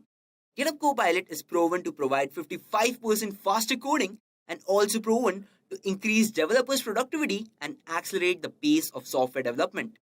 If we take a look at the industry standards, then we can see that around 50,000 plus businesses have adopted GitHub Copilot. 1 in 3 Fortune 500 companies use GitHub Copilot, and 55% of developers preference GitHub Copilot. Now, if you want to learn more about this and you want to know how to use this amazing AI tool, then you just clicked on the right video. Now, very firstly, let's check how you can install the GitHub Copilot into your system. So very firstly, we have opened our Visual Studio Code, and in order to install the GitHub Copilot, go to the extensions, and as an extension, type GitHub Copilot. You can see over here. Now, I have already installed GitHub Copilot in my system, but over here, you can just click on the install button and it will start installing in your system. After that, once you have installed GitHub Copilot, you have to create an account in the GitHub. So over here, you can see the GitHub link. Click on that and it will redirect it to a page of GitHub. Now, I've already installed GitHub. Now, one more thing comes is that this GitHub Copilot needs a paid subscription. So if you want to check the paid subscription for the GitHub Copilot, we can visit this particular website. I'll be putting the website in the description. You can check it out from there. Now, once you come to this website, which is the GitHub Copilot official website, you can scroll down and over here, you can check the subscription plan for GitHub Copilot. For the $10, you can start a free trial over here. Then according to your usage, you can check whichever plan you want. So once we have installed GitHub Copilot and we have subscribed to the GitHub Copilot, it's time for us to use the GitHub Copilot for our coding. So once we are done with the installation part of GitHub Copilot, you can check this icon over here of GitHub Copilot. This icon basically portrays that your GitHub Copilot is active and it's ready to run. And in case if you don't see this icon, just restart your Visual Studio Code. And once you restart, you're going to see this icon over here. Now, I have already created a folder of GitHub Copilot in which we are going to store our files, in which we are going to check the capabilities of GitHub Copilot. So before we jump into the coding part, let me show you something interesting. So for example, let me create a Python file. So I'll put edureka.python. Now, if I put a comment over here, comment, and if I put a question like what is inheritance in Python? So as you can see that it is already predicting my question. I'll put enter and it's gonna generate an answer for me. You can see the answer over here. If I want to accept that answer, I have to just click on tab button, and for the convenience I'll put Alt+Z, and over here you can check the answer for this particular question. Inheritance is a mechanism in which one class acquires a property of another class, and has also given us an example. Now if I check another question, so see over here it's also predicting my next question. It's already asking an example of inheritance in Python.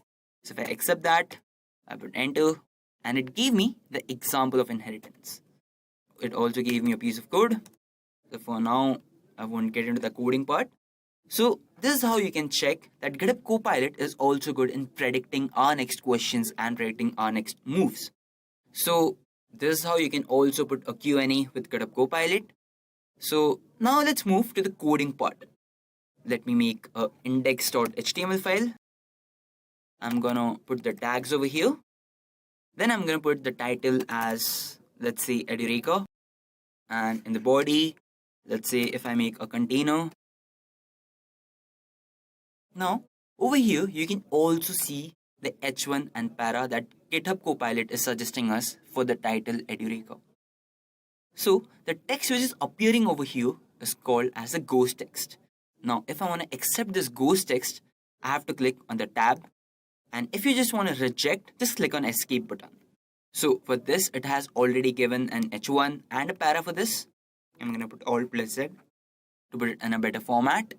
Now, let's add a style sheet into that. So if I put style.css, and in style.css, I want H1 tag as, let's say, blue in color. Now, I have to link the style sheet into a HTML file. So for that, it's already giving a code for us. So if I click on tab button, it's going to link the style sheet. And then if we run this whole file, you can see it has applied the style sheet, it has given the heading in blue color, welcome to Edureka, and also given us the text. So here you can see how GitHub Copilot is helping us with HTML and CSS. Now let's check some other capabilities and features of GitHub Copilot. So after playing with the HTML and CSS using GitHub Copilot, let's check some more interesting features in GitHub Copilot. So again, we'll go to the .py file which we created in the initial stages of our tutorial, and you can see this option of Ctrl+I. Now, if you press Ctrl+I, it's going to open an option of inline chat feature in GitHub Copilot. So let's say we give it a prompt of generate a code for calculating the number of days between two dates. Let's keep it simple. Once you press enter, it will start generating the code snippet for you. Now, if you are satisfied with the code snippet, just click on accept, and you can see the code snippet is appearing in your code editor. Now, let's say there is some error in this particular code. So let's say if I remove this end date from here, and I don't know what is the error in this particular piece of code, how to find it. Now, in order to find this, GitHub Copilot helps you with this particular feature of fix this. Now, if I select the whole code, right click, I'll go to Copilot, and if I click on the fix this option, it's gonna fix the whole code by giving you the suggestion and giving you the solution for this particular problem that you're facing. So it already says that your problem is with the function is expecting one argument, but two are provided. So if I accept this, you can see again it put it the last argument over here, which is of end date. Now, GitHub Copilot sometimes gives the accurate code snippet which you want, and sometimes it might differ from what you actually want. Now, in order to do that, just select the whole code and put Ctrl+Enter. Now, once you press Ctrl+Enter, you can see GitHub Copilot coming up with a lot of suggestions for this particular piece of code. Now, if you are satisfied with any of the suggestion, you can just accept the suggestions and it's gonna implement the particular suggestion for your code. Now, let's check one more feature. Now, you can even ask GitHub Copilot to explain the whole code snippet to you. Now, in order to do that, again go to the Copilot and go to this option of explain this. Now, once you click on the explain this option, now you can see in the chat box, it comes up with the whole explanation of this particular code. Now, this chat box is very much similar to the other AI chatbots that you use like ChatGPT or Google Gemini or Google Bot. Now, you can even ask for more questions to this chat box. So, let's say if I ask him, write a code for bubble sort algorithm, let's say. So here you can see that is coming up with a code snippet of bubble sort algorithm. Now this is very much similar to what we do in ChatGPT or other AI bots like Google Gemini and all. But the main feature is that this chatbot is appearing in your code editor and you can just directly copy paste this particular piece of code. You don't need to go to the separate browser, then you have to copy paste the whole code from there. So in short, it makes your job more easy. Now to make it visually more appealing, you can even drag this chat box anywhere in the code editor. For example, if I put it over here, you can see the chat box appearing over here, or you can make it appear anywhere in the code editor according to your convenience. Now, after checking these basic features, let's check how these features of GitHub Copilot actually help us while you build something. So for now, let's try to make a simple chatbot using Python with OpenAI API, and let's see how quickly we can complete building this chatbot. So very firstly, we're gonna start by importing OpenAI library. Now to install this OpenAI, you have to go to your terminal and type pip install OpenAI. So after that, let's put our API key. And now you can see that GitHub Copilot is already ready with its suggestions in the form of a ghost text. So we're gonna type tab and let me change my API key. Now, in case if you don't know how to generate the OpenAI keys, then you can just simply visit the OpenAI website and over here in the platforms you can generate your API key. I'll be putting this link in the description. You can go to this website and make your API keys. So I'm going to copy my API key and then I'm going to paste it over here. Then let's make a function of def chat with GPT. And you can see once we write the function, it's already ready with the code. And in this case, we exactly want the same code. Response equal to OpenAI completion, create, engine is GPT 3.5 instruct, exactly. Prompt is from, max tokens is 150. Decent enough. Now, what is this code about? What is this function about? Let's understand. Now, this function will generate text based on the input prompt using OpenAI's language model. The parameters for the completion model include the engine, prompt, and the max token. This engine basically specifies which version of the language model to use. In this case, it's using the GPT 3.5 Turbo Instruct engine, and then it comes to the prompt. Now, this prompt is a text provided to the model to generate a response. It's what the user wants to chat about or to get information on. Then we have the max token. Now, this parameter limits the number of tokens in the generated response. Here it is set to 150. It means that response won't be too long. Now, once the response is received from the OpenAI API, the function returns the generated text. The .choice.text strip part extracts the generated text from the response object and removes any extra white spaces from beginning and the end. Now, let's move forward and create the main function. So, we are going to put if name.main. And you can see again it came with the host text, which is exactly I want. Now, what is this main function? Let me explain you. Now, over here, the code first checks if it's being run directly. Then it enters a loop where it continuously prompts the user for input. If the user inputs an exit command, the loop breaks. Otherwise, it prints the user input and the bot responses. So now, let's go and run our chatbot. We're going to run it in the terminal. So over here, I'm going to ask, who are you? So over here, you can see the generated response. It's like I'm opening a GPT-3 language model programmed to assist you with a variety of this. Okay, great. So you can see that our chatbot is working. Let's say one more question of like, what is the difference between a class and an object? Let's say.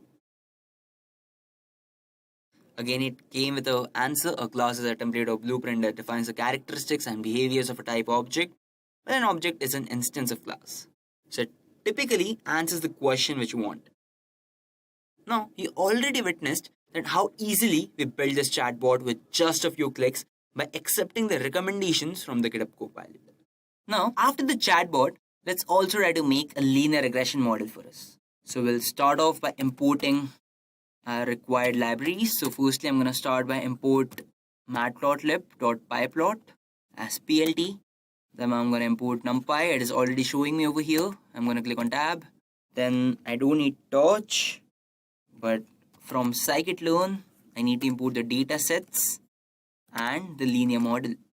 And then from scikit-learn, I need mean squared error. Yes, I do need mean squared error. So I'm going to accept that. And then I will start by loading the diabetes datasets, which is already showing me over here. So I'm going to tab, and then it's going to give me a code. So again, I'm going to click on tab. So again, I'm going to click on tab. Now, what I want is, this is exactly what I want. I just wanted to use only one feature of it. So again, I'm going to click on tab, enter. It's going to give me a code for that. That's already did it slicing. And then I'm going to print it.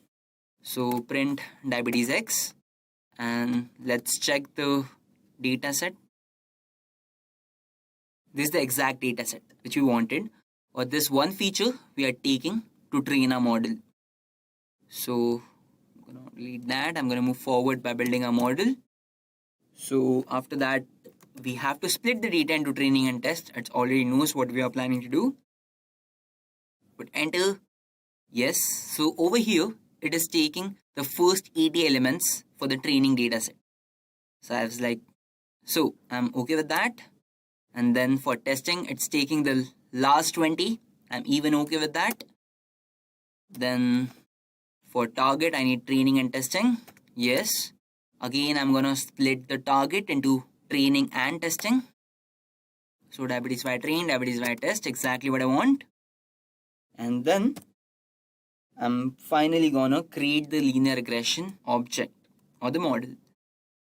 So as you can see, I'm just writing the comments and it is already showing me the code for that. So for this particular model, I don't even have to code a single line, or rarely maybe a line or two I have to code.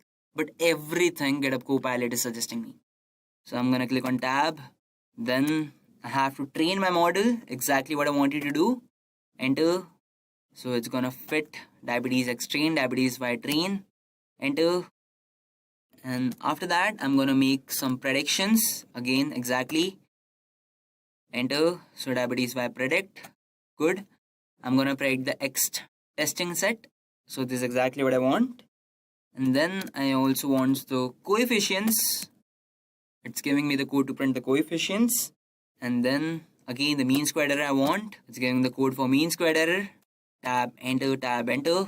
And then I'm gonna give the plot outputs. For that we need the plt.scatter exactly. And then plt.plot for that one straight line. And then I want plot to show plt.show. So a linear regression model is ready, and as you can see how much coding I did it by myself or manually. GitHub Copilot made the job as easy as it can be. So I'm gonna run the Python file in the terminal. So you saw how conveniently and quickly we made these projects using GitHub Copilot. However, these were just the basic projects we built in order to give you an idea about GitHub Copilot.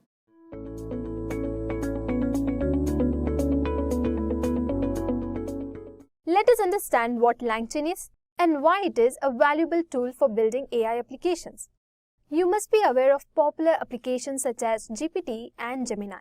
These applications utilize APIs, and GPT uses OpenAI's API while Gemini operates through the Gemini API. To process prompts, they leverage models like GPT 3.5, GPT 4, Palm, and Gemini 1. Additionally, these are other advanced models such as Llama, Gemini, Cohere, Claude version 1, Falcon, Palm, GPT-4 and GPT 3.5. LangChain is a framework designed to help developers build flexible and powerful AI-driven applications by integrating and utilizing these diverse models effectively. But why exactly do we need LangChain? You must be thinking, if LangChain is this important, then why do we need LangChain? So let's break down this question using some real-world examples. So imagine simply asking an LLM a prompt and getting an answer. That's easy. But what happens when the complexity increases? For example, let's say you're working with data from SQL databases, CSV files, PDFs, or Google Analytics, and you need the model to write code, perform searches, or send emails. Handling such intricate workflows manually can get overwhelming. This is where LangChain steps in. It simplifies the process by offering components like document loaders, text splitters, vector databases, prompt templates, and tools.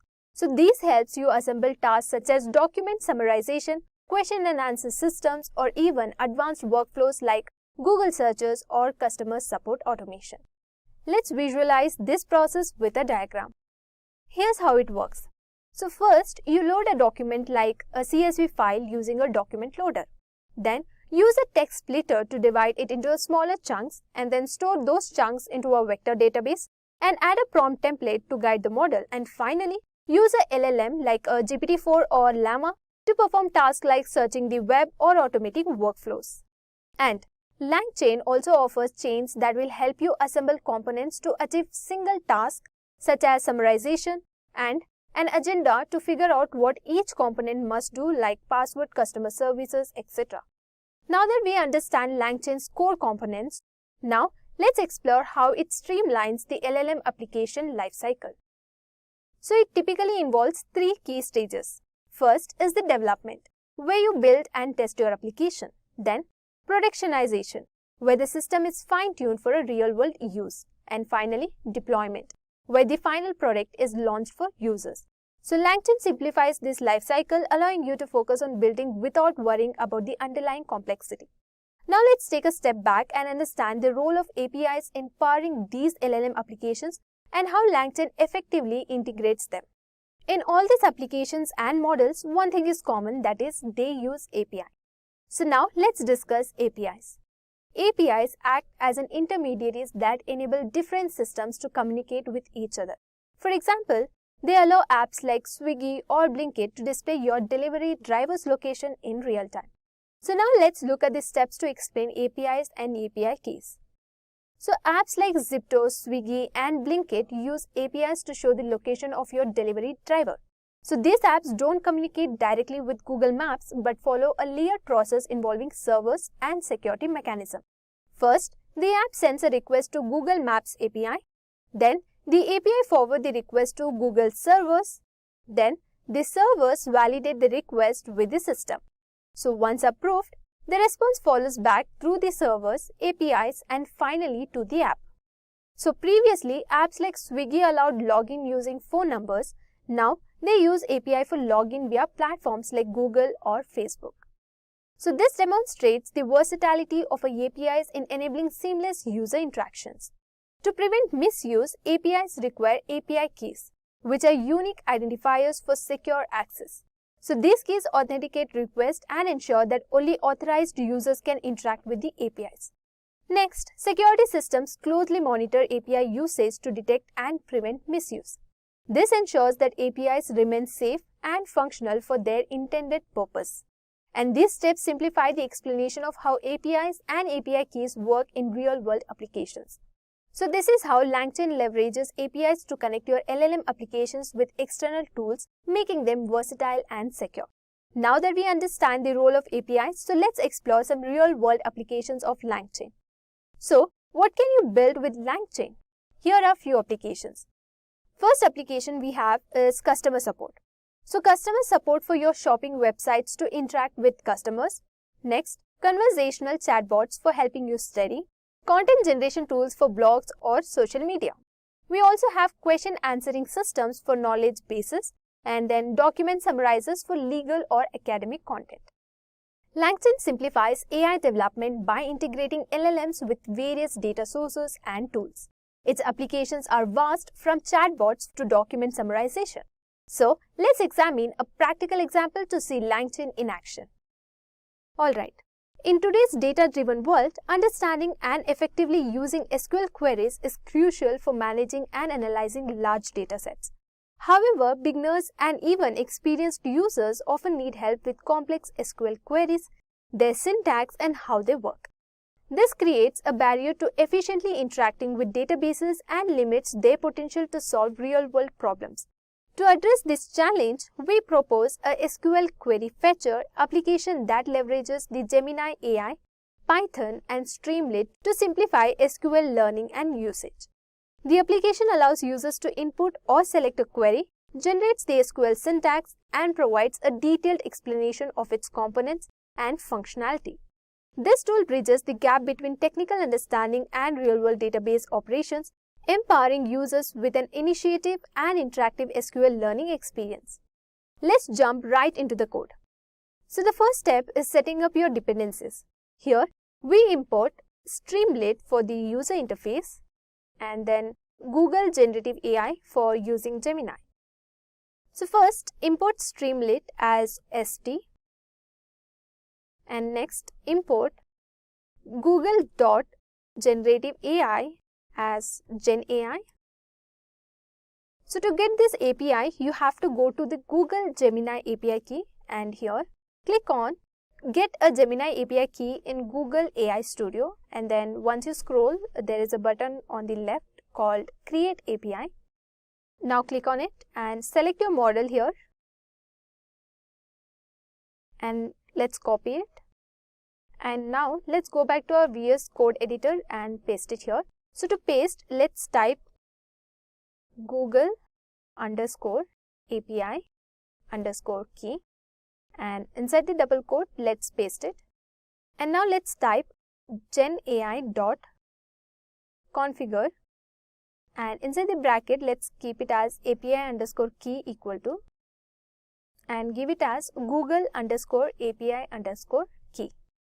Now let's type model equal to GenAI.generative model and inside the bracket let's keep it as Gemini Pro.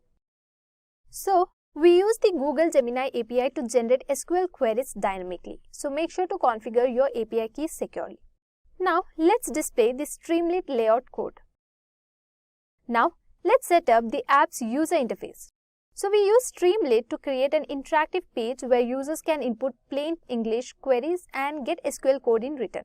So we write st.set_page_config, and inside the bracket let's give it as page_title, and inside the double quotes let's give a title as Edureka SQL query generator, and give a comma, and let's type it as page_icon equal to, and inside the double quote let's keep it as robot.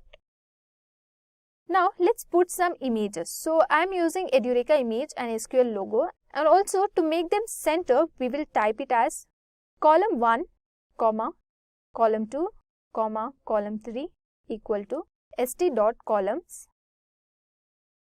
and inside the bracket let's keep it as 1, 2, 1. Next let us type with column 2 colon, and let's type it as st.image, and inside the bracket let's give the image address, and then width is equal to 200. Now let us add another image, so let's copy the same and give the other image address. Our layout includes a title, logo and text input box to keep the interface simple and intuitive. So here's where the magic happens. So when a user clicks the Generate SQL Query button, we format their input into a prompt for the Gemini model to generate SQL code. So let's create template by writing template equal to, and inside the triple quotes let's type it as create a SQL query snippet using the below text. Next, let us also give text input, and we'll also type I just want a SQL query. Now let's type the response. So type response equal to model.generate generate_content, and let's keep it as template.format, and inside the bracket let's give text_input equal to text_input, and next let's type the SQL query. So give SQL_query equal to response.text dot, so let's give the strip function dot lstrip function dot rstrip function. So the AI generates the SQL query and we clean up the output for display. So once the SQL query is ready, we take it a step further by generating a sample expected output and a clear explanation of the query. Now let's type the logic for showing explanation and output.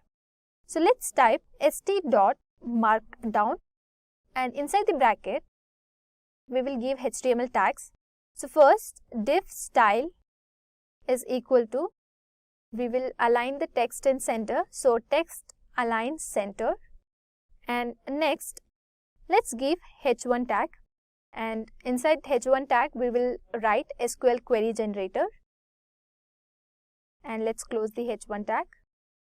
Next let's open h3 tag and write I can generate SQL queries for you, and let's close the h3 tag, and inside the h4 tag let's type it as with explanation as well. Now close the h4 tag and let's open the paragraph tag, which is the p tag, and inside the p tag let's type it as this tool allows you to generate SQL queries based on your data. Now let us close the p tag, also close the div tag. Now to make the markdown visible, let us type unsafe _allow_html equal to true. Now let's write text input equal to st.text_area, and inside the bracket let's give it as enter your query here in plain English. Now let us give a submit button. So for that let us type submit_button equal to st.button, and inside the bracket let us give generate SQL query. Now, if submit button colon, write it with st.spinner and inside the bracket let's keep generating SQL query, and then let's create a template, and inside the triple quotes let's type it as create a SQL query snippet using the below text. Now, using the above template, we will write 3 more templates for SQL query, which are text input and then SQL query, which will include expected output and also explanation output. Now, to merge all the templates together, we will make a container. So, we will write with st.container. So, it's a function, and let us also write it as st.success, and inside the bracket let us keep it as SQL query generated successfully. Also, we will give here is your query below. Next, st.code, and inside the bracket let us give SQL underscore query and comma language equal to SQL. Now, let us give once again st.success, and inside this let us keep it as expected output of this query will be, and now let us keep it as st.markdown and inside the bracket e output. Once again st.success, and inside this let us keep it as explanation of this SQL query. Next, let us give st.markdown, and inside this function let us keep it as explanation. So over here this shows a green success message indicating the SQL query was generated successfully. And next, the show SQL query, this displays the SQL query as a formatted code block highlighting it as a SQL. Next is the display expected output. So this provides a success message for the query's expected output, followed by st markdown e output, which displays the expected output in markdown format, and followed by st.markdown e output, which displays the expected output in the markdown format. So now this line of code introduces an explanation, and st.markdown explanation displays that it is in markdown format for clarity. So this makes the tool valuable for both learning and debugging SQL. So now let's see it in action. So open the terminal and let us type streamlit run and give your file name. Now, as you can see the screen, your SQL query generator is ready to go. Now let's test it. So for that, here I will input a prompt asking for a query, which is give me the query for create table. Now let's click on generate SQL query, and as you can see it's running. So let's wait for it to generate. So as you can see on the screen, the app generates a SQL query, expected output, and even a plain English explanation in seconds. So how cool is that, right? And that's it. Our SQL query generator powered by LangChain, Gemini API and Streamlit is complete. So this project is perfect for simplifying SQL learning and enhancing productivity.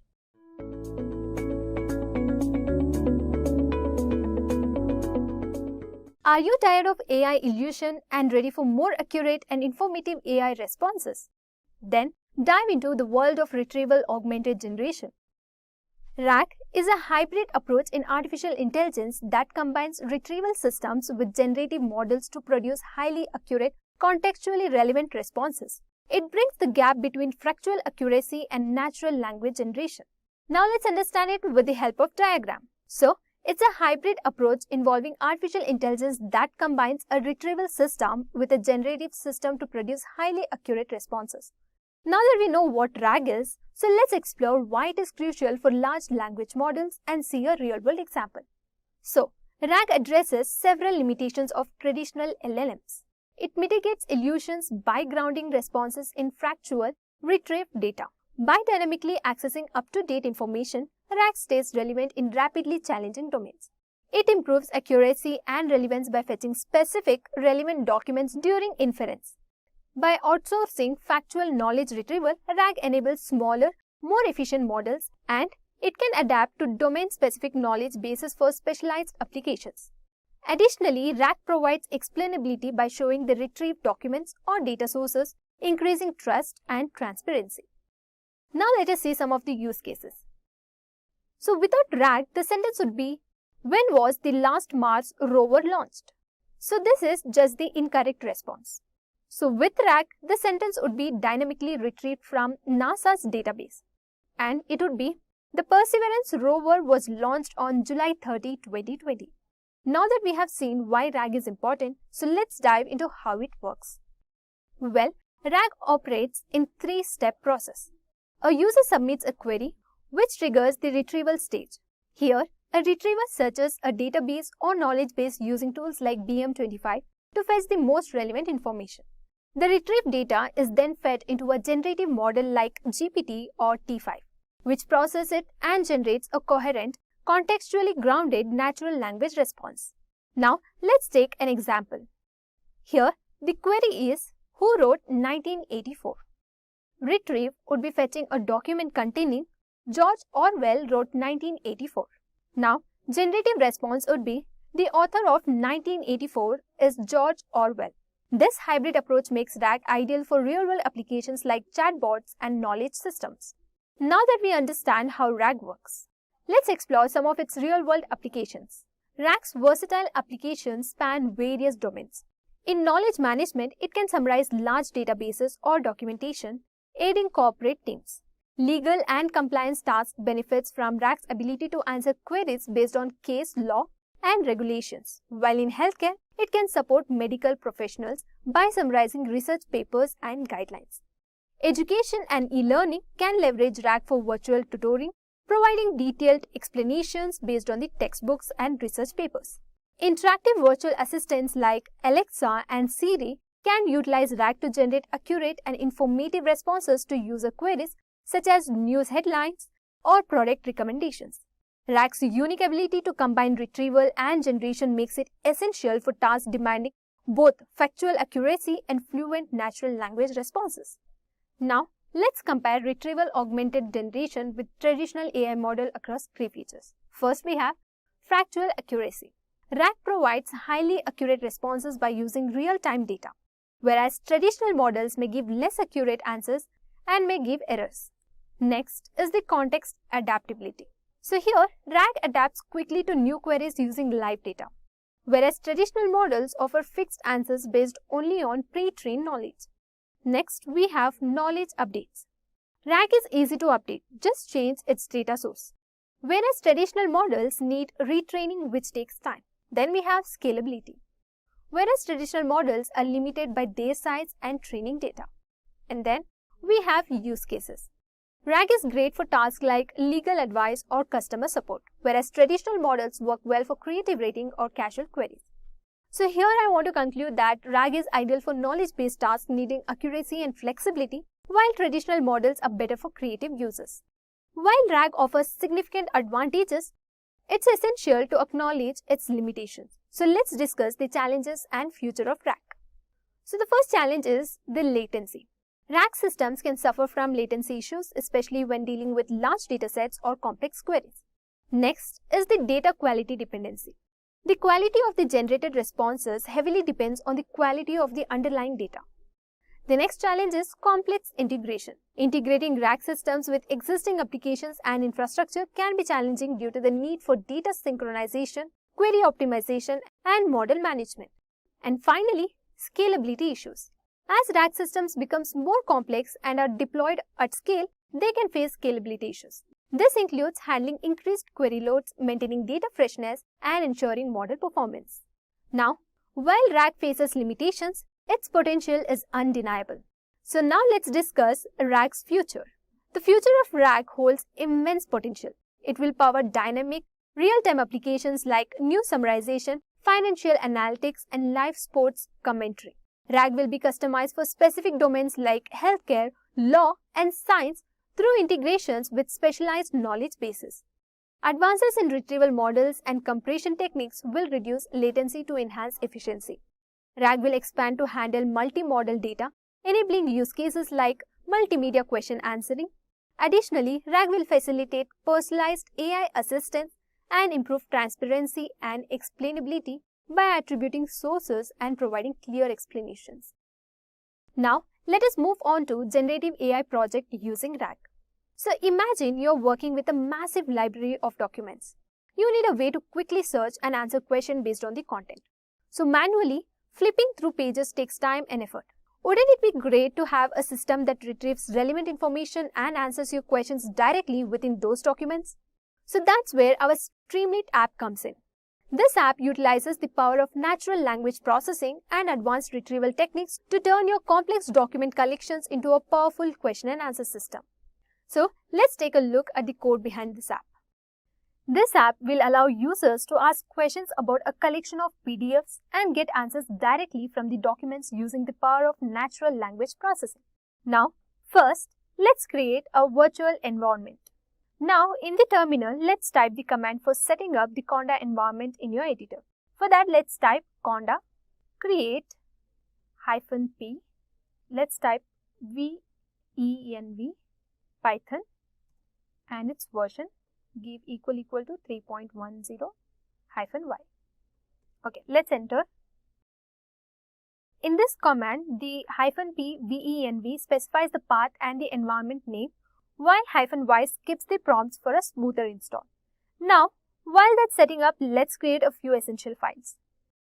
So, let's activate your new environment with the command conda activate venv and /.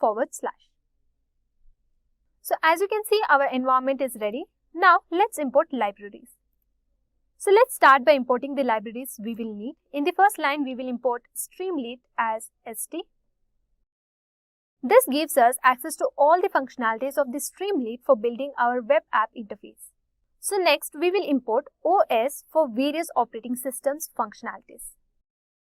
After that, now we will import libraries from LangChain, which is a framework for building NLP pipelines. So we will use these for tasks like text splitting, for document chain creation, prompting, retrieval, and more. So we will explain each library in detail as we use them. So let's type from LangChain_group import chat group, that is GROQ.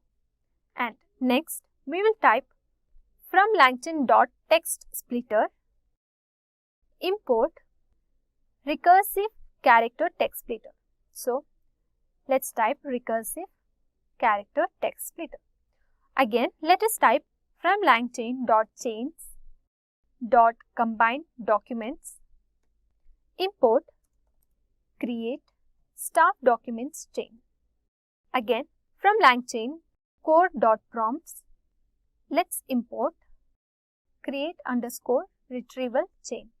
Next, import FAIS, import FAISS, FAIS from LangChain community.vector stores.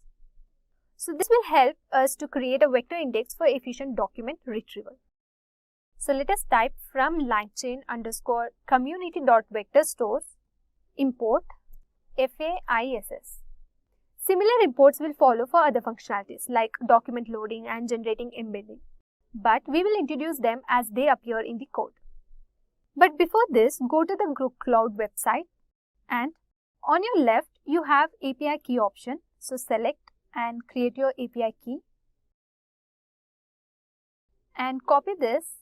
And if you want to check your model, then go to the playground and at the top right corner, click on the Llama model and check. There are so many of them, latest also. So choose your model and generate your free API. Now go to the terminal and paste it in .env file using variable group API key. Now again, go to the Gemini AI Studio. On your right, you have the Create API option. So select your model and create your API key now. Now copy the key and paste it into your environment variable, that is the .env file, using a variable Google_API key and paste it here. Now we will load environment variables from a .env file that will securely store our API keys. So for that, use .env to achieve this. Let's type from .env import load_.env. Also, let's type load_.env function. Next, we use OS to retrieve the Grok API key and Google API key from the environment variables.getEnv. So let us type Grok API_key equal to os.getEnv, and inside the function let's type it as grok_API key, and inside the single quote let us type grok API key, and in the next line let us type os.environ, and inside the bracket under double quotes let us type Google_API_key and equal to os.getEnv, and inside the function under the double quotes let us type Google_API_key. So here these keys are the required to use specific NLP services. Now let us write code for displaying app title and images. So for that, load your image. Since I am using Edureka image name edureka.png along with the app title Edureka document question and answer, we will use st.image and st.title for this purpose. So for that, let us type st.image. So inside the double quotes, let us keep the image name and comma width is equal to 200. And let us also keep the title. So for that, st.title, and let us type Edureka document question and answers. Now, the next step is to initialize chat group and prompt template. Now, it's time to interact with the LangChain group API. So, initialize the chat group object using group API key and specify the Llama 3 8B8192, which is the language model we will be using for our NLP task. So, for that, let us type LLM equal to chat group, and inside the bracket, give the group_API_key equal to group_API_key, comma, we will give the model name as well. So for that, type model name equal to, and inside the double quotes, give the model name. So here we are using Llama 3 8B-8192. Alright. Now let us define a prompt template using chat prompt template. So this template ensures that AI responses are based on the context provided and user questions. So keeping answers accurate and concise. So for that, we will type prompt equal to chat prompt template dot from template. And inside the bracket, let us paste the prompt. So here we have the prompt which says, please answer the question strictly based on the provided context. Also, ensure the response is accurate, concise, and directly addresses the question.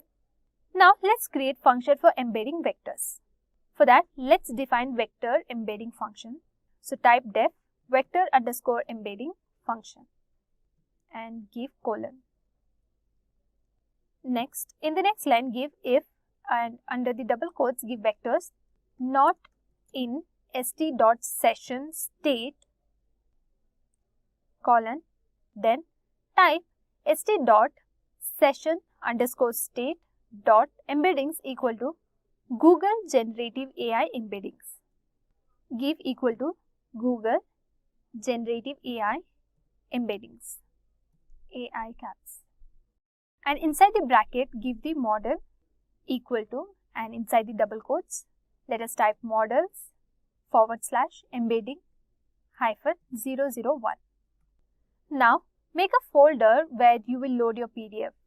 So, I am creating ed_PDF and paste your PDF here. Now, set the sessions. So, that is, let us type st.session_state.loader equal to py_pdf directory loader. Here, inside the double quotes, let us paste the path of the PDF. Next is the data ingestion. For that, let us type st.session_state.docs equal to st.session_state.loader dot load function. So this particular line of code is for data ingestion, and here this particular line is for document loading. Next, let us type st.session underscore state dot text splitter and give equal to recursive character text splitter. And inside the bracket, let us give chunk underscore size and mention the size here. I'll give equal to 1000 and comma chunk underscore overlap is equal to 200. Now here, these are for the chunk creation. Now let us type st.session underscore state dot final underscore documents equal to st.session underscore state dot text splitter dot split underscore documents. Now inside the bracket, let us give st.session underscore state dot docs. Let us give bracket colon 20. So this line of code is for splitting. Now let us type st.session underscore state dot vectors equal to faiss dot from documents. And inside the bracket, let us again type st.session underscore state dot final documents, comma, type st.session underscore state dot embeddings.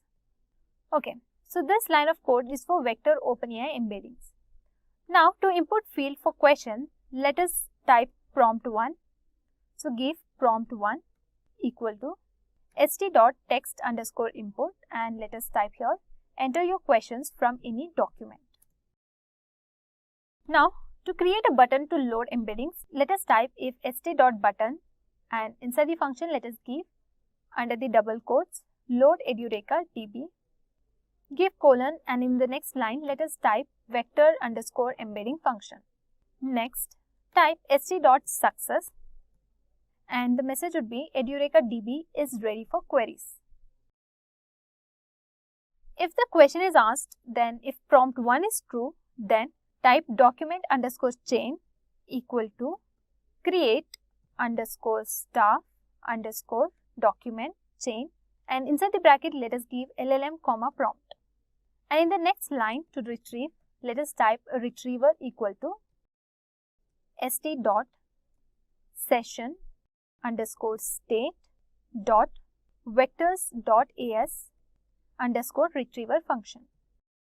And in the next line, let us type retrieval underscore chain equal to create underscore retrieval underscore chain and inside the bracket, let us give retriever comma document chain.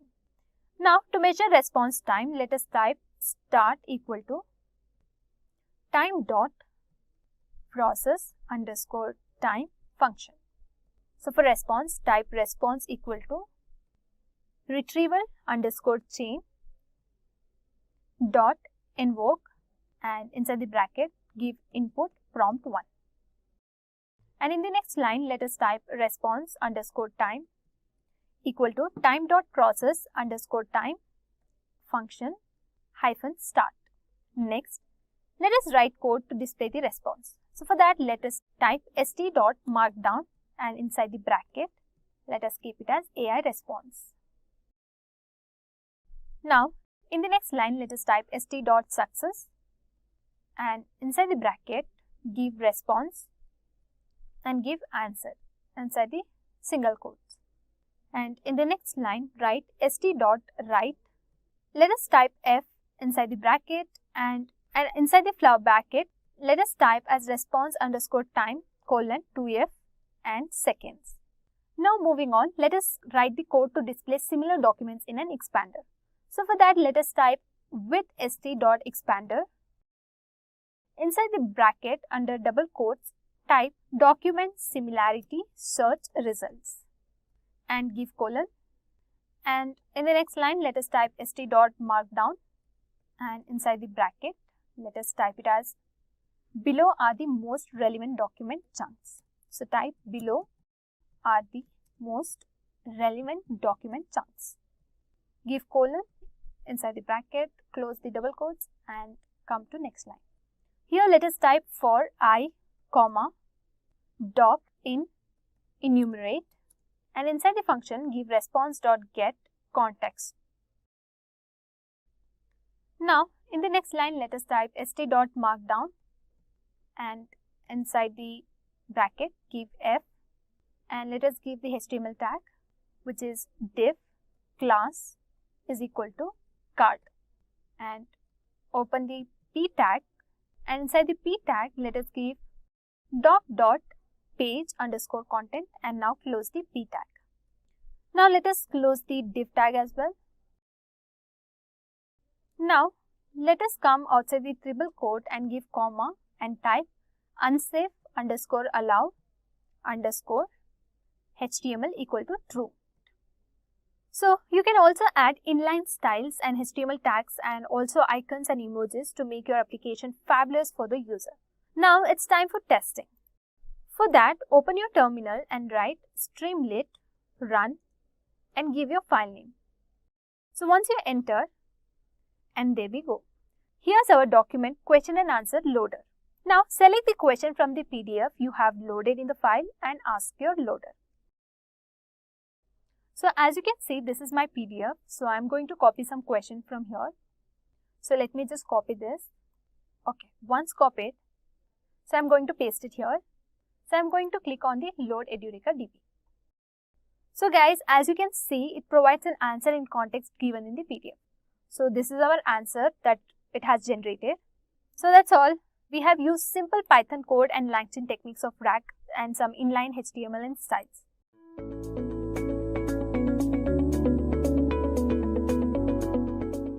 Agentic AI is transforming industries by allowing machines to learn, adapt, and evolve independently, similar to live organisms. Unlike traditional AI, these intelligent agents investigate, optimize, and develop solutions over time without requiring direct human participation. Recent advancements include OpenAI's Deep Research, which automatically analyzes massive amounts of data to provide detailed reports, and Google's Gemini 2.0, which improves AI's capacity to plan and reason across different data types. ServiceNow's AI agent orchestrator is transforming enterprise automation by coordinating many AI agents to address difficult business concerns.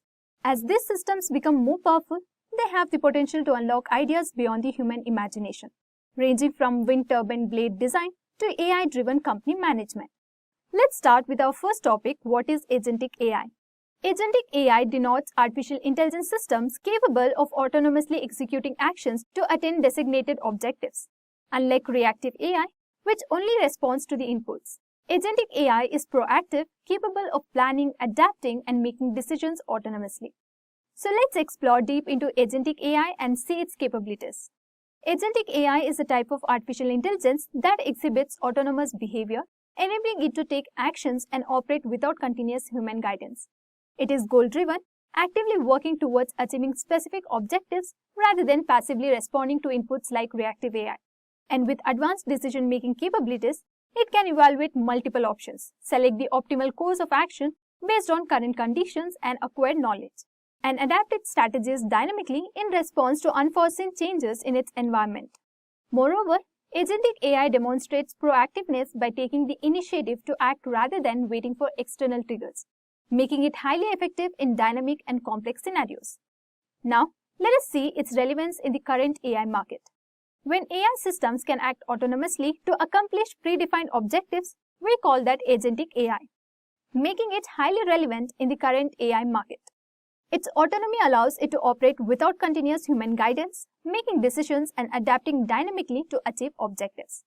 This capability is complemented by its advanced problem-solving skills, enabling it to evaluate complex situations, strategize, and respond effectively to challenges. However, the growing adoption of Agentic AI also raises important ethical considerations, such as ensuring responsible behavior, minimizing unintended consequences, and maintaining transparency in its decision-making processes. Now that you know about Agentic AI, so let us discuss how it differs from other AI systems. Agentic AI differs significantly from other AI systems in its autonomy, decision-making, and adaptability to achieve long-term goals. Unlike reactive AI, which performs predefined tasks only when prompted, such as spam filters or image classifiers, Agentic AI takes the initiative and operates independently. It also contrasts with the generative AI, which focuses on creating content like ChatGPT generating text, but it is not goal-driven. By combining autonomous behavior, strategic decision-making, and the ability to adapt dynamically, Agentic AI stands out as a powerful system designed to achieve specific objectives in evolving environments. Now, since we know a bit of differences, let us see the comparison between generative AI and agentic AI. Generative AI and agentic AI differ in several key aspects that define their functionality and applications. Generative AI is primarily focused on creation, excelling in output-focused tasks such as generating text, images, or other form of content. Its adaptability is limited as it relies heavily on prompts for guidance and lacks the ability to operate independently. In contrast, agentic AI emphasizes autonomy, making it goal-driven and capable of dynamically adapting to changing environments. Unlike the prompt-dependent nature of generative AI, agentic AI is self-directed, enabling it to take the initiative and execute strategic tasks effectively. These differences highlight the complementary roles of both AI types in addressing distinct challenges. Now, let us see the impact of agentic AI on various industries. Agentic AI has had a profound impact across various industries, transforming operations and solving long-standing challenges. Autonomous logistics systems such as those in Amazon warehouses have significantly improved operational efficiency by 30 to 40%. In healthcare, AI-enabled surgical robots like the Da Vinci system have performed over 10 million less invasive procedures worldwide, enhancing precision and patient outcomes. Scientific advancements have also been transformed by systems like DeepMind's AlphaFold, which successfully solved the decades-old protein folding problem. On a global scale, the World Economic Forum predicts that by 2025, AI will displace 85 million jobs while creating 97 million new ones, reshaping the labor market. And in the energy sector, AI-powered smart grids can reduce electricity waste by up to 10%, promoting greener energy solutions. Additionally, over 90 countries are investing in AI-enabled military technology to modernize their defense systems, showcasing the strategic importance of agentic AI in global security. Now, let us see the applications of agentic AI. Agentic AI is transforming various industries by enabling systems to make autonomous decisions, adapt to changing environments, and achieve specific goals.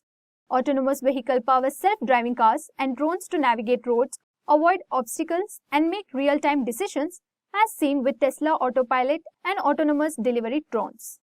In robotics, agentic AI allows industries, healthcare, and exploration robots to perform complex tasks independently, as demonstrated by Boston Dynamics robots used in logistics and rescue operations. Personalized virtual assistants like Google Assistant and Amazon Alexa leverage agentic AI to predict user needs, manage schedules, and execute tasks without direct commands. And in gaming, adaptive AI agents enhance the experience by creating challenging, human-like opponents, such as AlphaGo and AI bots in the real-time strategy games. In healthcare, agentic AI supports personalized treatments, accurate diagnostics, and surgical assistance with examples including AI-driven surgical robots and systems for remote patient monitoring. These applications demonstrate the transformative potential of agentic AI across diverse domains. Agentic AI is making a significant impact across various industries by enabling autonomy, adaptability, and efficiency in diverse applications. In finance, it powers algorithmic trading systems and fraud detection tools, optimizing financial operations such as managing investment portfolios and identifying fraudulent activities. In smart cities, AI systems manage energy consumptions, optimize traffic flow, and enhance public safety with examples like smart traffic lights adapting in real time and autonomous energy grid optimization. In space exploration, autonomous spacecraft and planetary rovers such as NASA's Mars rovers perform exploration tasks independently. In education, AI-powered tutors like Carnegie Learning provide personalized instruction by adapting to individual learning styles. In military and defense, autonomous drones and surveillance systems improve situational awareness and decision-making, such as AI-driven surveillance drones in defense applications.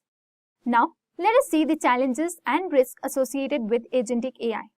While agentic AI offers tremendous potential, it also faces several challenges and risks that must be addressed to ensure its safety and ethical deployment. So one key concern is misalignment with human goals. where AI systems may pursue objectives that conflict with human intentions due to poorly defined parameters or unintended consequences, such as autonomous robot prioritizing efficiency over safety. Ethical questions arise regarding accountability and decision-making, demonstrated by the challenge of determining who is responsible when an autonomous vehicle causes an accident. The complexity of decision-making in agentic AI can also lead to a lack of transparency, making it difficult to understand or explain its actions, particularly in sensitive fields like healthcare or finance. Ensuring safety and reliability is another challenge, as AI systems must operate effectively in unpredictable environments, such as autonomous drones encountering extreme weather or medical failures. Additionally, agentic AI systems often require substantial computational resources, making their deployment costly as seen in advanced robotics and self-driving cars. Security vulnerabilities pose further risk, as autonomous systems could be targeted by cyber attacks, potentially leading to harmful consequences like the manipulation of autonomous vehicles. Lastly, overdependence on AI may reduce human oversight or lead to skill degradation in critical areas, such as relying too heavily on autonomous systems for medical diagnosis without human validation. These challenges highlight the need for robust design, rigorous testing, and ethical frameworks to mitigate risk and maximize the benefits of agentic AI. Now, let's see the future of agentic AI. The future of agentic AI is set to be transformative, with advancements across various domains influencing its deployment. Future systems will exhibit increased autonomy and adaptability, enabling them to make complex decisions in real time and operate effectively in dynamic environments without human intervention. The integration of agentic AI with advanced technologies like quantum computing, IoT, the edge computing will further enhance its capabilities, allowing for faster decision-making and real-time processing at the edge. These systems will have the widespread applications in sectors such as healthcare, where they will enable autonomous medical diagnostics, personalized treatment plans, and robotic surgery. Climate action with advanced systems for environmental monitoring and response, and space exploration, where smart rovers and spacecraft will carry out missions on their own. As these technologies evolve, ethical concerns and accountability will need to be addressed, promoting the development of regulatory frameworks to ensure responsive AI usage. Additionally, agentic AI will foster human-AI collaboration, enhancing productivity and creativity in the fields such as education, engineering, and research.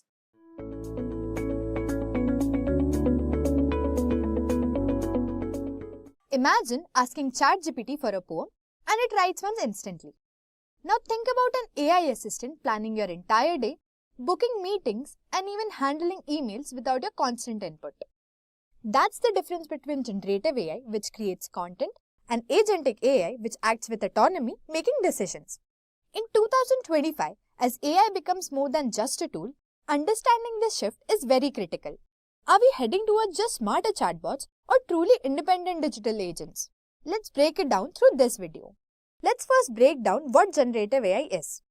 Generative AI is a type of artificial intelligence designed to create content, whether it's text, images, music, or even code. Instead of making decisions or even taking action on its own, it focuses on producing outputs based on the patterns it has learned from the vast amounts of data. At its core, generative AI models use deep learning techniques like transformers to generate new content that resembles human-created work. For example, ChatGPT generates human-like text based on prompts. Midjourney and DALL-E create stunning images from simple text description, and GitHub Copilot helps developers suggesting code snippets in real time. Generative AI has several strengths. It enhances creativity and productivity, allowing artists, writers, and programmers to work faster and even more efficient. It scales effortlessly, generating unlimited variation of content in just few seconds. It also adapts responses based on user input, making interactions feel more personalized. But it also comes with few limitations. Generative AI lacks autonomy. It doesn't think or act on its own. It only responds when prompted. It has no real decision-making abilities and cannot evaluate consequences or make even independent choices. Additionally, it can generate biased or inaccurate content based on the data that it has seen. While generative AI is powerful for creating, it cannot act independently. And that's where Agentic AI comes in. Let's explore what Agentic AI is. Agentic AI goes beyond just generating content. It acts autonomously, making decisions and executing tasks without the need of constant human input. Unlike generative AI, which can only respond to prompts, Agentic AI can plan, adapt, and take initiatives based on goals rather than the specific instructions. At its core, Agentic AI combines reasoning, memory, and decision-making to operate more like an independent agent. It doesn't just create, it analyzes, strategizes, and acts. Real-world examples include autonomous robots, which navigates and complete the task on their own. AI-driven personal assistant, like those managing schedules, booking flights, and handling emails without human oversight. Even self-driving cars, which continuously assess their environment and make split-second driving decisions. Agentic AI has its own strengths. It reduces the needs for manual intervention, automating the complex workflows. It adapts to real-world conditions, learning and improving over time. It can even handle multi-step tasks that require planning, execution, and adjustment. But it also has its own challenges. Developing truly autonomous AI requires significant advancements in reasoning and adaptability. There are certain risks, including unintended behaviors and ethical concerns around AI, which makes independent decisions. And unlike generative AI, which focuses on creativity, Agentic AI is limited in how well it can generate novel content. So while generative AI creates and Agentic AI acts, the real power comes when these two work together. Let's see the key differences between generative AI and Agentic AI. Generative AI and Agentic AI serve different purposes, each with unique strengths and applications. The key distinction comes down to creativity versus decision making. As previously discussed, generative AI focuses on producing content, whether it's text, image, or code. It enhances creativity by assisting writers, designers, and developers. But it lacks true autonomy.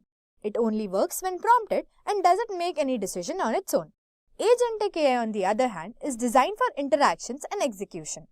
Instead of just generating responses, it can analyze situations, make decisions, and take actions. While it may not create content like generative AI, it can manage workflows, automate tasks, and adapt to real-world conditions. Another key difference is user dependency. Generative AI is entirely reactive, meaning it requires human input to function. It waits for prompts before generating anything. In contrast, Agentic AI is proactive. It can initiate actions independently, setting reminders, optimizing schedules, or even solving problems without human intervention. The applications of these AI types also differ. Generative AI is widely used in content creating, marketing, entertaining, and software development. And Agentic AI powers autonomous systems like self-driving cars, AI-powered customer service, and personal assistant that can handle complex workflows. Both AI types are transforming the industries, but when they work together, they unlock even greater potential. Imagine an AI that not only generates a marketing campaign, but also launches it, tracks engagement, and refines the strategy automatically. The future isn't just about choosing between generative AI and Agentic AI. It's about combining them two to build truly intelligent systems. Now that we understand the key differences between these two, let's explore the future of AI by asking, will generative AI be replaced?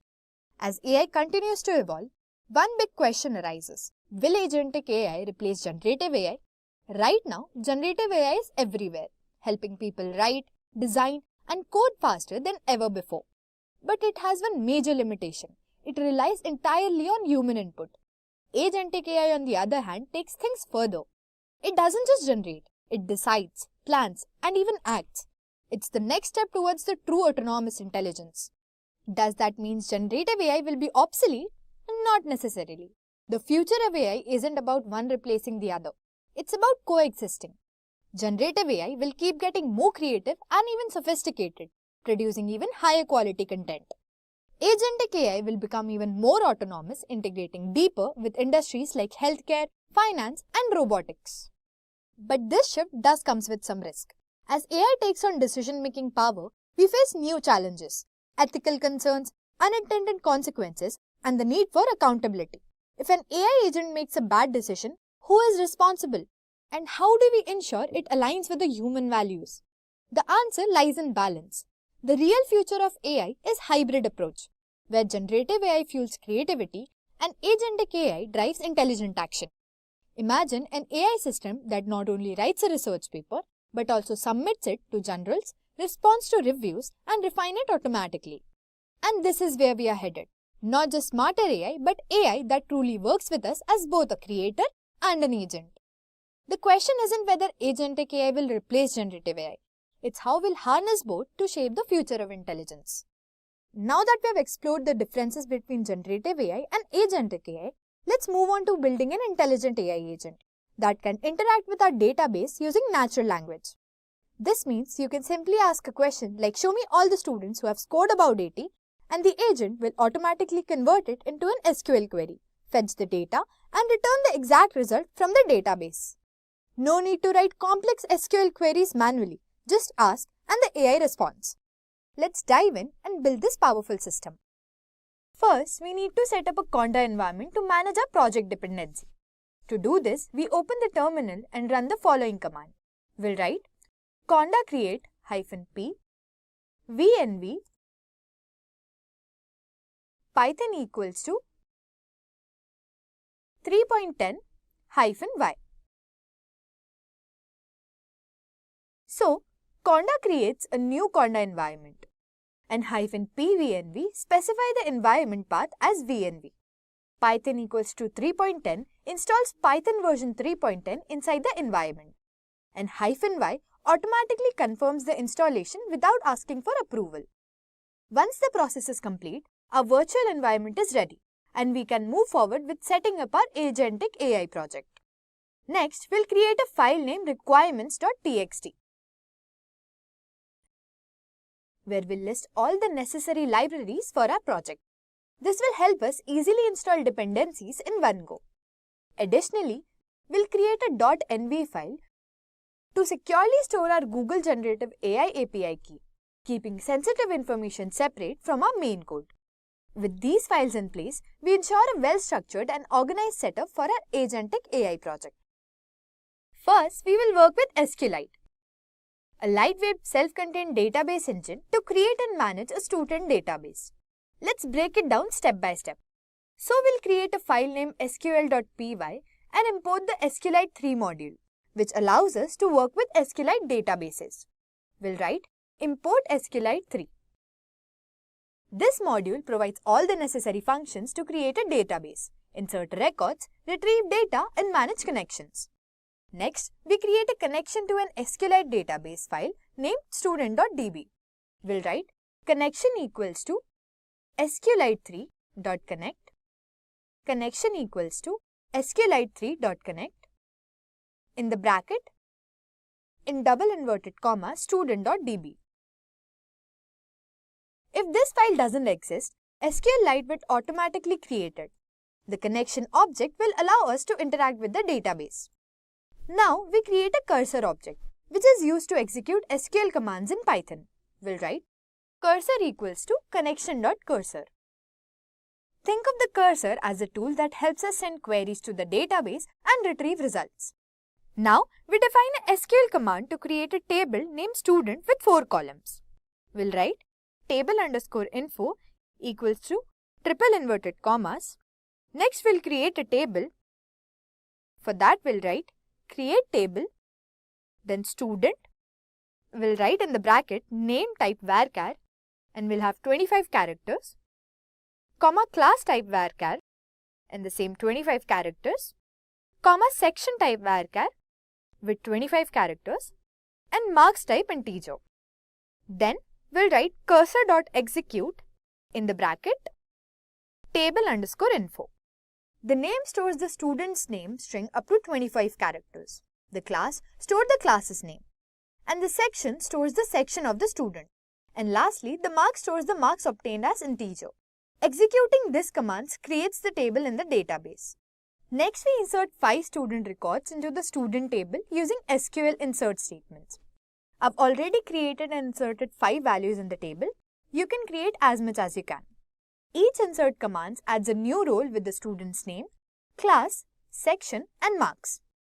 Now we retrieve and display all records from the student table. For that, we'll have to write print in the bracket the inserted records are. In the next line, we'll write data equals to cursor.executed in the bracket 3 single inverted comma select star from student, closing the inverted commas and the bracket, then we'll write for row in data, colon, print in the bracket row. The select star from student query fetches all the data from the table. The for loop iterates through the records and prints them one by one. And finally, we commit our changes and close the database connection. For that, we'll write connection.commit and then connection.close. The .commit function ensures all the changes are saved in the database. The .close closes the connection, freeing up the system resources. And that's it. We have successfully created a student database, inserted records, and retrieved them using SQLite and Python. Now, let's build an interactive Streamlit app that converts natural language questions into SQL queries using Google's Gemini model. It then retrieves data from an SQLite database and displays the result. Let's break it down step by step. But before we start, we have to activate the environment. For that, we'll write activate venv /. And here our environment is activated. First, we'll create a file named app.py and load environment variables using .env. For that, we'll write from .env, we'll import load_.env. Next, we'll write load_.env. It will load all environment variables. This ensures that sensitive information such as API keys is securely stored and accessed. Next, we import the necessary modules. For that, we'll write import Streamlit as st, then import OS, then import SQLite 3, and then import google.generative AI as GenAI. Streamlit here powers the web interface. OS helps access the environment variables. SQLite 3 allows us to interact with the database, and Google Generative AI enables the conversion of natural language into SQL queries. Now, we configure the Google Gemini API key. But before that, we'll have to create an API key through Google Studio itself. I've already generated one. You can create yours through Google Studio itself. Then we'll write genai.configure in the bracket API_key equals to os.getEnv and in another bracket Google_API_key. This allows the app to use Gemini 1.5 Pro to generate SQL queries. Then, we define a function to generate SQL queries from natural language input using Gemini. For that, we'll write def get_Gemini_response in the bracket question, prompt. Next, we'll write model equals to GenAI, generative model. In the bracket, we'll write models / Gemini version 1.5 Pro. Then we'll write response equals to model.generate_content in the bracket and in square brackets prompt in the square bracket 0 and question. And then we'll write return response.text. The function initializes the Gemini model. It takes a question and predefined prompt as input, and the AI model generates an SQL query as output. Next, we define a function to execute SQL queries on the database and retrieve results. For that, we'll write def read_SQL_query in the bracket SQL, DB. Next, we'll write con equals to SQLite3.connect in the bracket DB.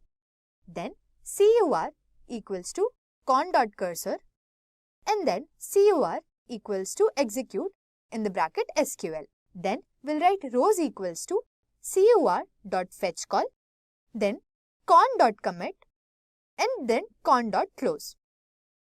And then we'll create a loop by writing for row in rows and then we'll print it and then return rows. The function connects to the student.db database. It executes the given SQL query and it fetches all the retrieved records and prints them. Now, we define the AI prompt that instructs Gemini on how to convert the questions into SQL queries. As you can see, I've already created a prompt for my own, and you can create yours according to how you want your model to function. If you want the prompt which I've used over here, you can just comment on the video and I'll send it to you. This prompt ensures the Gemini AI generates SQL queries accurately without unnecessary text. Now, we'll set page configuration with a title and icon. For that, we'll write st.set_page_configuration in the bracket page_title equals to SQL query generator Edureka, page_icon. Then we'll display the Edureka logo and header. For that we'll write st.image in the bracket 123.png, width equals to, let's keep it as 200. st.markdown in the bracket logo plus Edureka's Gemini app / your AI powered SQL assistant. Next, we'll write st.markdown, then the logo and ask any questions, and I'll generate the SQL query for you. The page title and the icon are set. A logo is displayed at the top and the app's purpose is to introduce to the user. And before we import the logo, just make sure that you have the logo in your folder. We take user input for a natural language query. For that we'll write question equals to st.text_input in the bracket enter your query in plain English, key equals to input. This allows users to type their questions, such as show all students with marks above 80. A submit button triggers the SQL generation process, and for that we'll write submit equals to st.button in the bracket generate SQL query. When clicked, the app processes the query and retrieves the result. Now, we define what happens when the submit button is clicked. For that we'll write if submit in the next line response equals to get_Gemini_response in the bracket question, prompt. This is to convert the question to SQL. And then we'll print the response. Then we'll write response equals to read_SQL_query in the bracket response, student.db, and this is to execute SQL on the database. Then we'll write st.subheader in the bracket the response is brackets closed. Next, we'll include a loop for, then row in response. Then we'll write st.subheader in the bracket the response is, and then we'll include a loop for row in response. Then we'll print row and then st.header and in the brackets row. The user's question is converted into an SQL query using Gemini AI. The SQL query is executed on the StudentDB database and the retrieve records are displayed on the Streamlit app. And that's it. The AI-powered Streamlit app allows users to ask natural language questions, which are automatically converted into SQL queries and executed on a student database. Now, let's open the terminal and run our Streamlit app. To do this, we simply type streamlit run app.py and hit enter. It's running, and as you can see, our Agentic AI is up and running, ready to interact with our database. Let's test it by asking a simple question. We'll ask, give me the names of all the students. The AI processes our request, converts it into an SQL query, and retrieves the student names from the database. Perfect. As you can see, the response is generated. Now, let's try another query. We'll say, give me the average of marks. And just like that, the AI calculates and returns the average marks. The response which is provided is 72.2. So in this video, we successfully built an Agentic AI that can understand natural language, generate SQL queries, and interact with our data seamlessly.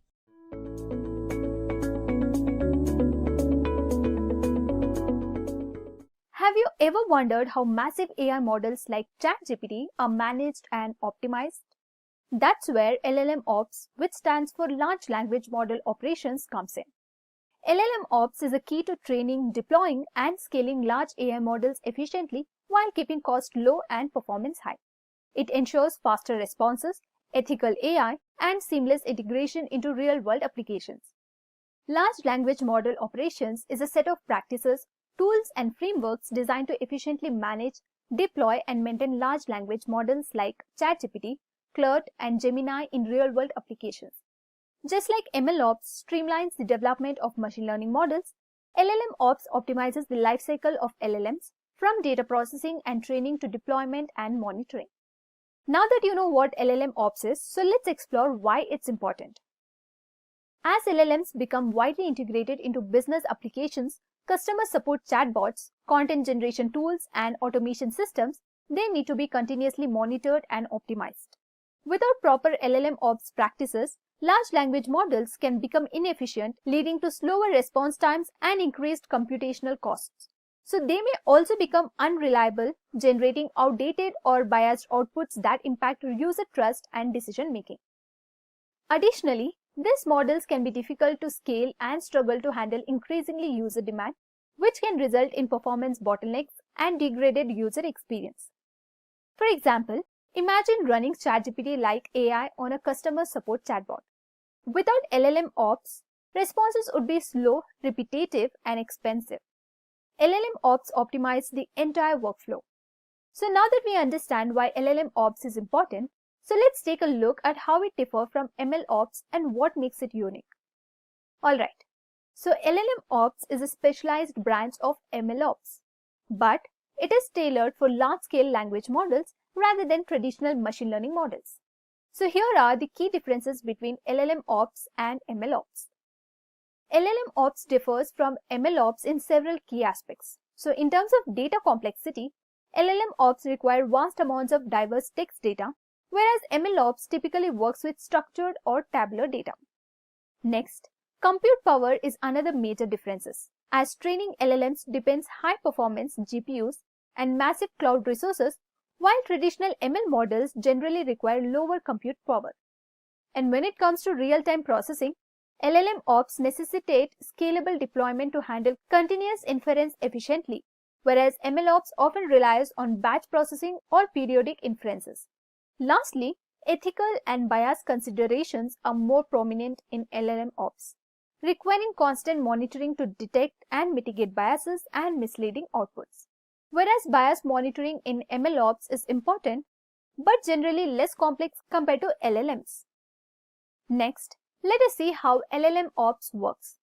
So LLMOps follows a structured workflow to ensure the efficient management of large language models.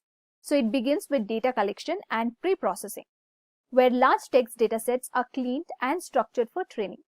Next, model training and fine-tuning help the AI learn to understand and generate text effectively. Once trained, the model moves to deployment, where it is run on cloud servers, edge devices, or APIs for real-world applications. And during inferences and optimization, the model's response speed is improved while minimizing computational cost. Next, monitoring and feedback loops play a crucial role in tracking performance and making adjustments based on real-world usage. Finally, continuous improvement ensures the model remains relevant by updating it periodically with fresh data. And here are some real-world examples. Companies like OpenAI, Google, and Meta use LLMOps to maintain their AI products without frequent manual retraining.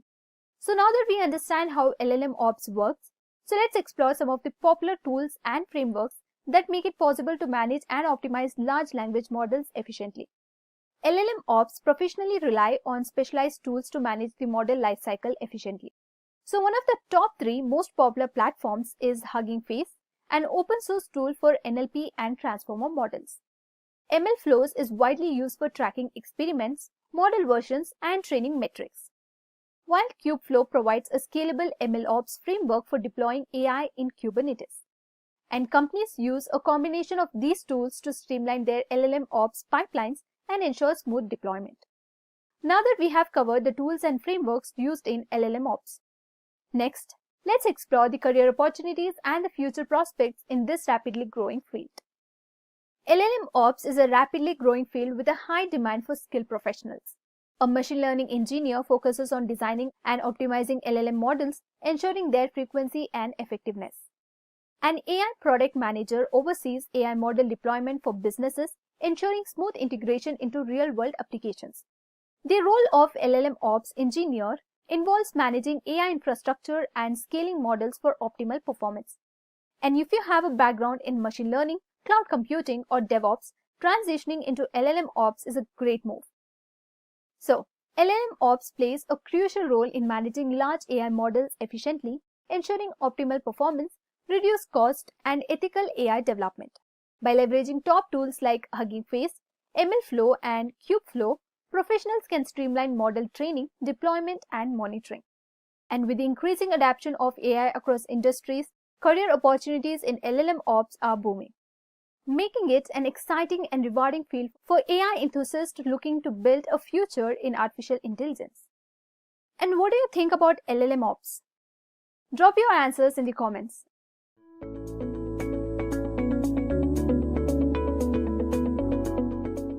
The rise of AI tools has been a transformative force across numerous industries, revolutionizing how businesses operate, how people interact with technology, and how problems are solved.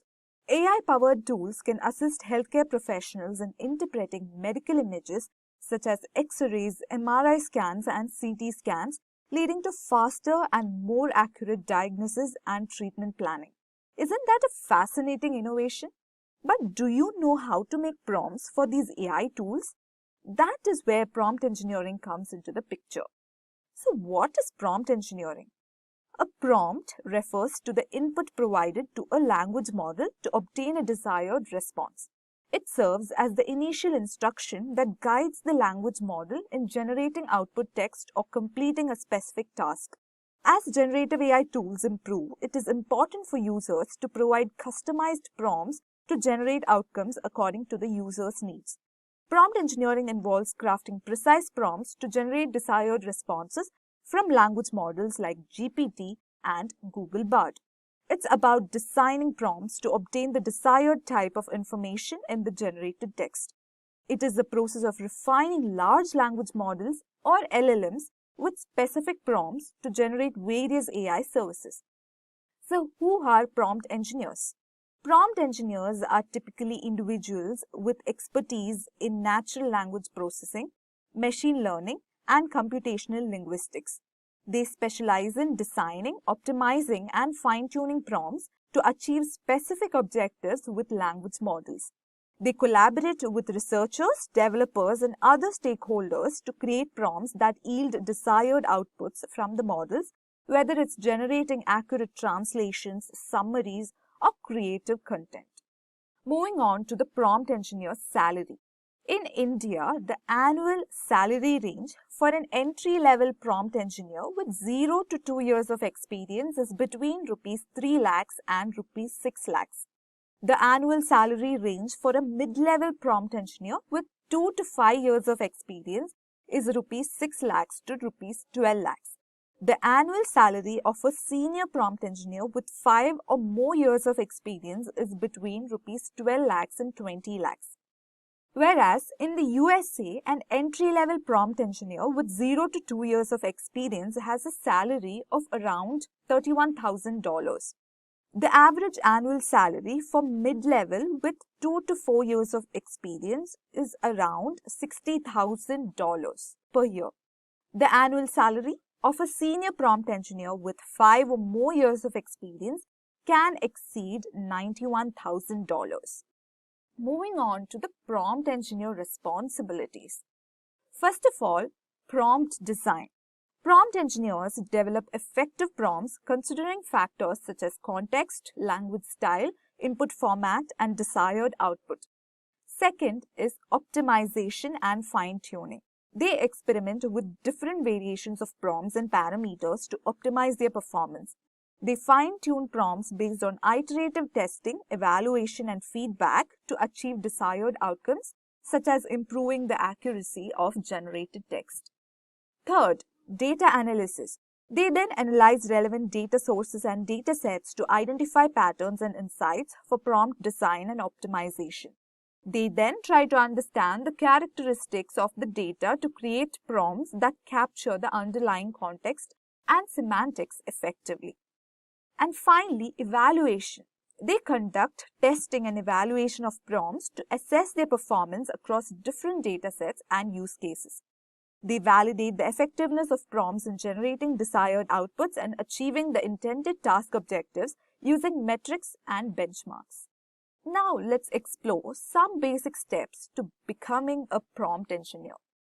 Step 1 is understanding about NLP. Familiarize yourself with the fundamentals of natural language processing. Natural language processing is a branch of artificial intelligence that focuses on enabling computers to understand, interpret, and generate human language in a way that is both natural and meaningful. NLP deals with processing and analyzing text and speech data. Learn concepts such as text processing, tokenization, part-of-speech tagging, and semantic analysis. To design prompts, it's essential to understand how language models interpret and generate natural language text. Step 2 is exploring language models. Learn about different types of language models, including traditional statistical models such as n-grams and hidden Markov models. Understand how these models work. Start experimenting with pre-trained language models such as GPT models developed by OpenAI. Use libraries like Hugging Faces Transformers or OpenAI's GPT libraries to interact with these models and generate text based on prompts. Step 3 is learning Python programming. Python is a go-to language for prompt engineering due to its versatility, ease of use, and extensive libraries for natural language processing as well as machine learning. Libraries such as TensorFlow, NLTK, PyTorch, and Scikit-learn are commonly used for implementing prompt engineering tasks. So, learn Python programming and learn to make use of these libraries. Step 4 is machine learning. Gain knowledge of machine learning algorithms, models, and techniques, including supervised learning, unsupervised learning, and deep learning. Learn about neural networks, recurrent neural networks, convolutional neural networks, and transformers, which are commonly used in NLP tasks. Step 5 is hands-on projects in practice. Do not miss opportunities to work on hands-on projects and exercises that involve prompt engineering tasks such as fine-tuning language models for specific applications or designing prompts for creative text generation. The last and final step is staying updated and continuously learning. Research the latest advancements in NLP, language models, and prompt engineering methodologies by reading research papers and blogs and also attending conferences. Engage with online communities, forums, and social media groups focused on NLP and machine learning to exchange ideas, ask questions, and learn from others. Since prompt engineering is a relatively new concept, there are very limited courses available. But Edureka's Prompt Engineering with Generative AI course is expertly curated by top industry professionals to unlock the vast potential of artificial intelligence. This course will help you acquire the skills to effectively utilize prompts for generating customized text, code, and more, transforming your problem-solving approach. The scope of prompt engineering is expansive and continues to grow as natural language processing and large language models play increasingly prominent roles in various industries. Prompt engineering is increasingly being adopted and integrated into real-world applications and systems across industries. As the demand for AI-driven solutions grows, prompt engineering plays a vital role in delivering effective and reliable language model-based applications.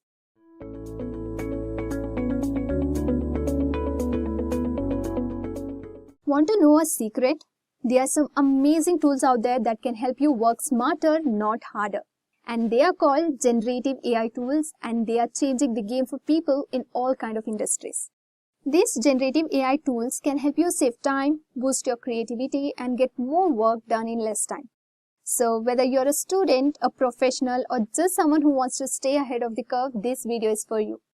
So let's dive in to learn more about the top 15 Gen AI tools together. And by the end of this video, you will know exactly which tools to use for your task. So we will explore tools that can help you generate ideas, write content, and even create art. You will learn how to automate repetitive tasks, analyze data like a pro, and make prediction with ease. So we will also cover some fun tools that will make you wonder how you ever lived without them. So let's get started. First in our list, we have ChatGPT. ChatGPT, developed by OpenAI, is a generative pre-trained transformer that is capable of understanding and generating human-like text. It is one of the best tools for various applications in natural language processing. ChatGPT is everywhere these days, right?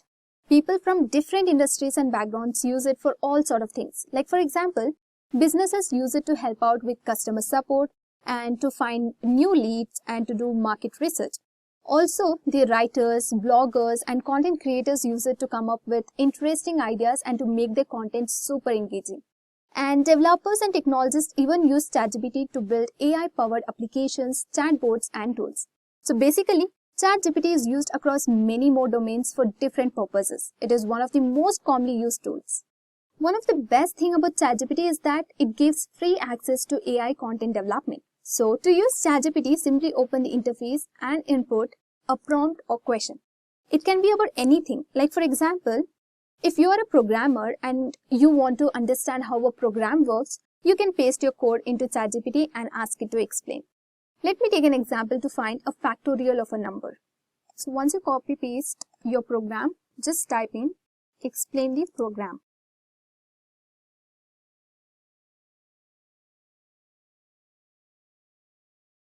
And here we go. It has explained the program step by step. So just like that, you can get assistance with writing content on any topic.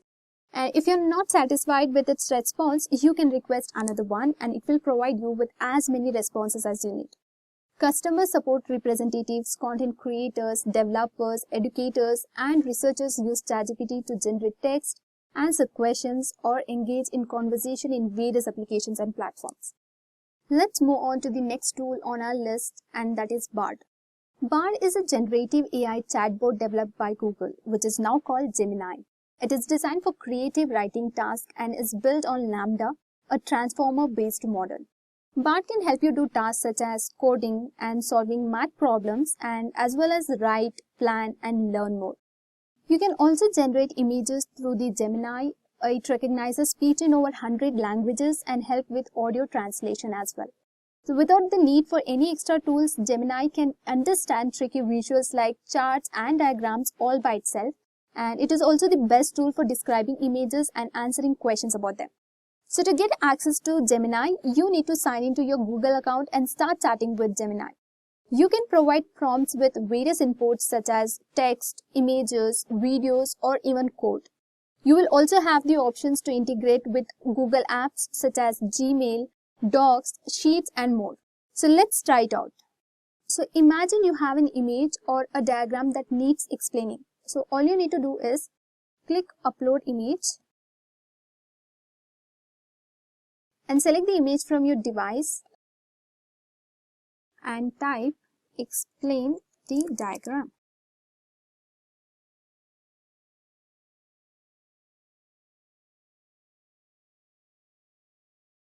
And there you have it. It provides explanation for all the 6 phases and it's really easy to use, right? And as I mentioned earlier, it can also generate an image. So let's try it out. Create a picture of a playful puppy.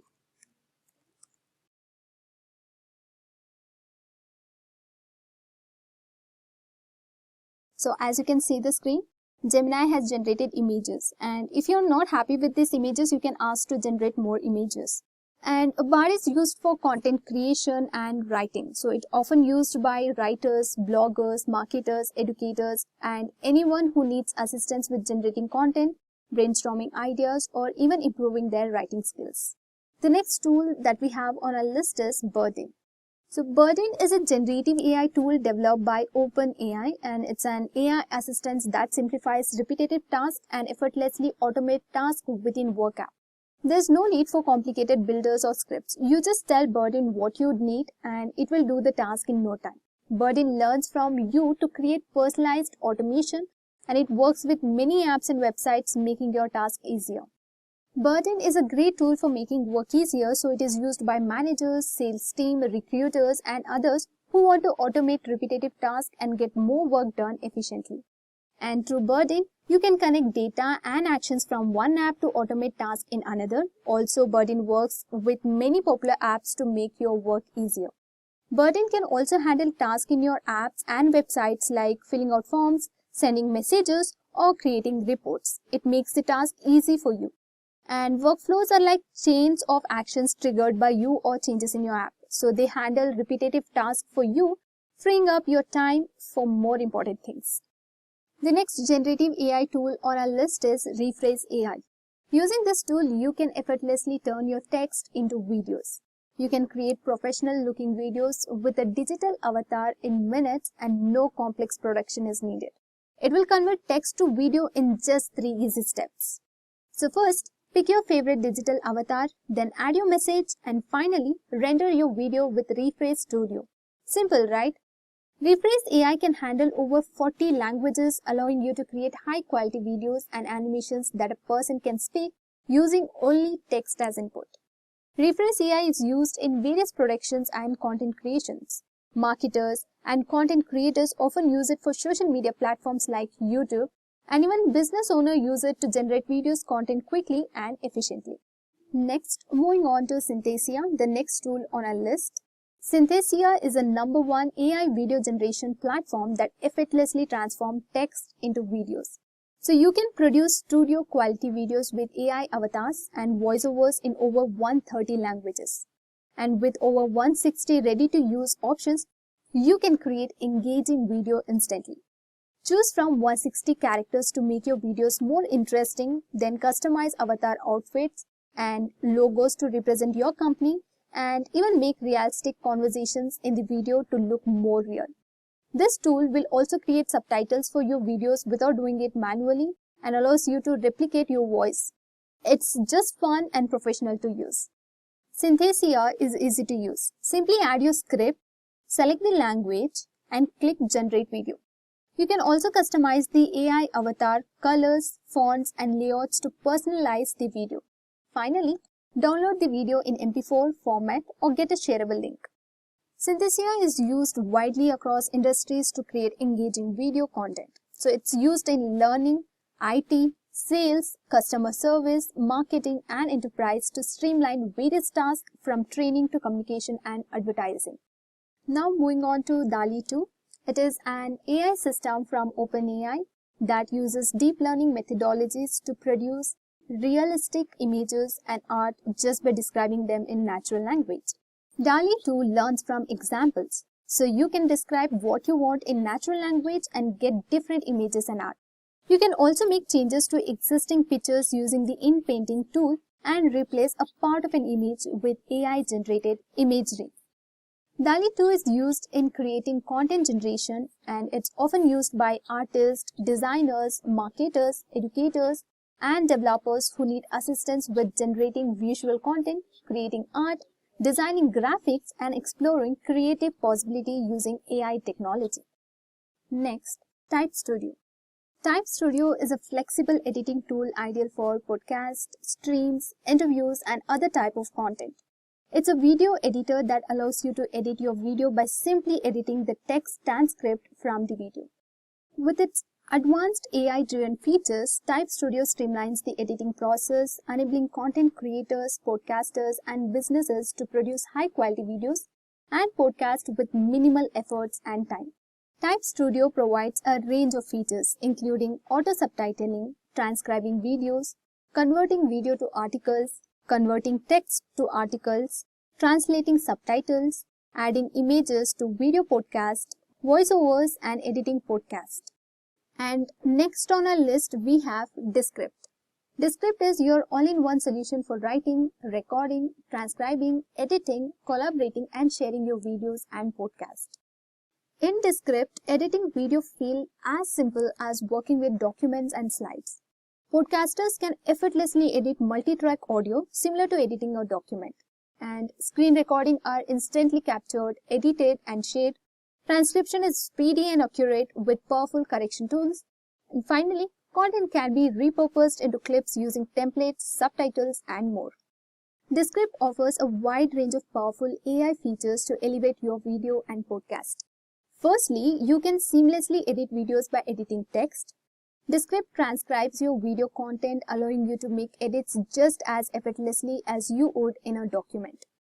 Secondly, with AI voice cloning, you can create ultra-realistic AI voice clones and generate text-to-speech in a matter of seconds. Additionally, Transcript provides studio-quality sounds with just one click through its studio sound features, which removes background noise and polishes up audio instantly. Lastly, the green screen effects allows you to remove your video background and place your subject anywhere with a simple click. These features are helpful for a wide range of users, including content creators, podcasters, filmmakers, educators, and businesses. Next, moving on to Compose AI. Compose AI is an AI-powered writing tool and a free Chrome plugin that generates text using artificial intelligence. It helps you complete sentence as you type and speeds up the process of writing emails, creating documents, and chatting. Also, it will help in rephrasing the sentences. You can integrate this tool in your existing platforms and tools to speed up tasks and to save time. This tool is used to generate content, streamline writing processes, to enhance productivity, and to create engaging material for their audience. Marketers, content creators, writers, and businesses utilizes this tool. The top 10 tool on our list is ChatSonic. ChatSonic is one of the leading alternatives of GPT on Google. So if you want insights on any of your PDFs, documents, or links, simply drag and drop the file into ChatSonic and ask for a quick summary. You can even chat with your images. ChatSonic accepts images as inputs and responds to any queries you have about them. But that's not all. It also creates AI images and delivers high-quality output quickly. ChatSonic makes it easy to stay organized with advanced note-taking, keeps conversation flowing with smart flow-up questions, provides quick access with the Chrome extensions, and lets you customize its tone and style, simplifies teamwork, and fine-tune your prompt for better results. The top reasons ChatSonic excel include: it allows real-time Google search integration, chat with your PDF and docs, chat with your images, summarize web pages, generate human-like voiceovers, write in your brand voice. Also, it allows AI image generation and inbuilt fact checks and more. ChatSonic is used by professionals, businesses, educators, researchers, and content creators to streamline tasks, enhance productivity, and to leverage AI technology for various needs. Next, Tom. With Tom, you can craft impactful presentation in less time. Its AI-driven features and personalized tools simplify the creation of sales and marketing materials that leave a lasting impression. It effortlessly generates presentations, pages, outlines, images, and even text with Tom's advanced AI capabilities. Tom is useful in sales, marketing, startups, product teams, and customer success. And it's a great starting point for any project. So explore various projects or express your ideas promptly with Tom's versatile templates. You can choose from founder, creative, design, product, sales, personal, marketing, education, and career. And next on our list, we have Design.ai. With Design.ai, you can produce logos, videos, banners, and mockups using AI in just 2 minutes. It just simplifies your workflows, saves times, and also reduces cost with this platform. Design.ai is a platform that uses AI to help you create, edit, and scale content effortlessly. You will get all your content tools in just one place. And tools such as Face Swapper, that the Face Swapper smoothly integrates your face into any picture or video. Logo Maker, that will help you launch your brand with a unique logo and full brand identity kit using AI generator. Next, Image Maker creates custom image effortlessly from your ideas with text to image generator. And more tools such as Video Maker, Speech Maker, Design Maker, AI Writer, and more. And these creative tools are suitable for all content creators, including influencers, small businesses, startups, educators, enterprises, agencies, and more. Now moving on to Midjourney AI. So Midjourney is a cool AI tool that blends art and tech.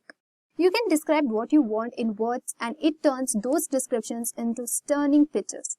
So by using advanced algorithms, it turns words into unique artworks. Midjourney uses machine learning algorithms to interpret and analyze the data. So this data can be in the form of text, audio, or image. And after getting this data, the algorithm will use it to generate new images, sounds, or other media type based on the patterns it finds in the data. Midjourney is used by many businesses, startups, and organizations seeking assistance with website development, app creation, branding, user experience design, and related services. And next we have GitHub Copilot. GitHub Copilot is a code completion tool developed by GitHub, which is owned by Microsoft and OpenAI. So when provided with a programming problem in natural language, Copilot is capable of generating solution code, and it is also able to describe input code in English and translate the code between programming languages. It assists the users of Visual Studio Code, Visual Studio, and JetBrains integrated development environments by auto-completing code. It works best for users coding in Python, JavaScript, TypeScript, Ruby, and Go. And in March 2023, GitHub announced plans for Copilot X, which will incorporate a chatbot based on GPT-4 as well as support for voice commands into Copilot. The last tool on our list is AlphaCode. By combining AI and competitive programming, it serves as a virtual assistant, guiding programmers through coding and providing smart suggestions. The features of AlphaCode is to leverage machine learning algorithms to analyze vast amount of code and learn from patterns. This enables it to generate optimized code solution. And AlphaCode's machine learning models are trained on extensive code repositories, enabling it to comprehend programming concepts and patterns. So this helps in analyze problems and generate optimized code snippets, saving programmers time and effort. With AlphaCode, programming learners and competitive programmers gain access to a unique tool that enables them to explore problem-solving strategies in a groundbreaking way.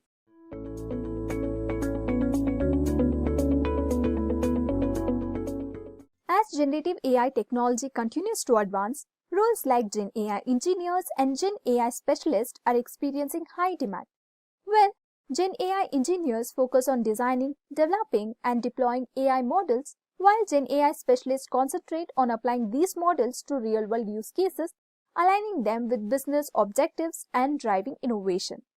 And in terms of salary, Gen AI engineers in India earn between 8 lakhs to 15 lakhs annually, while in the United States, they earn between $100,000 to $150,000 annually.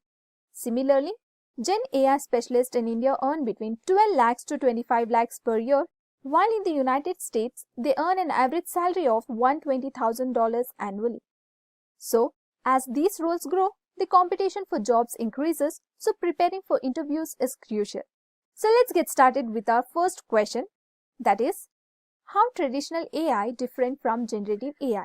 Now, let's take a look at the differences between traditional AI and generative AI.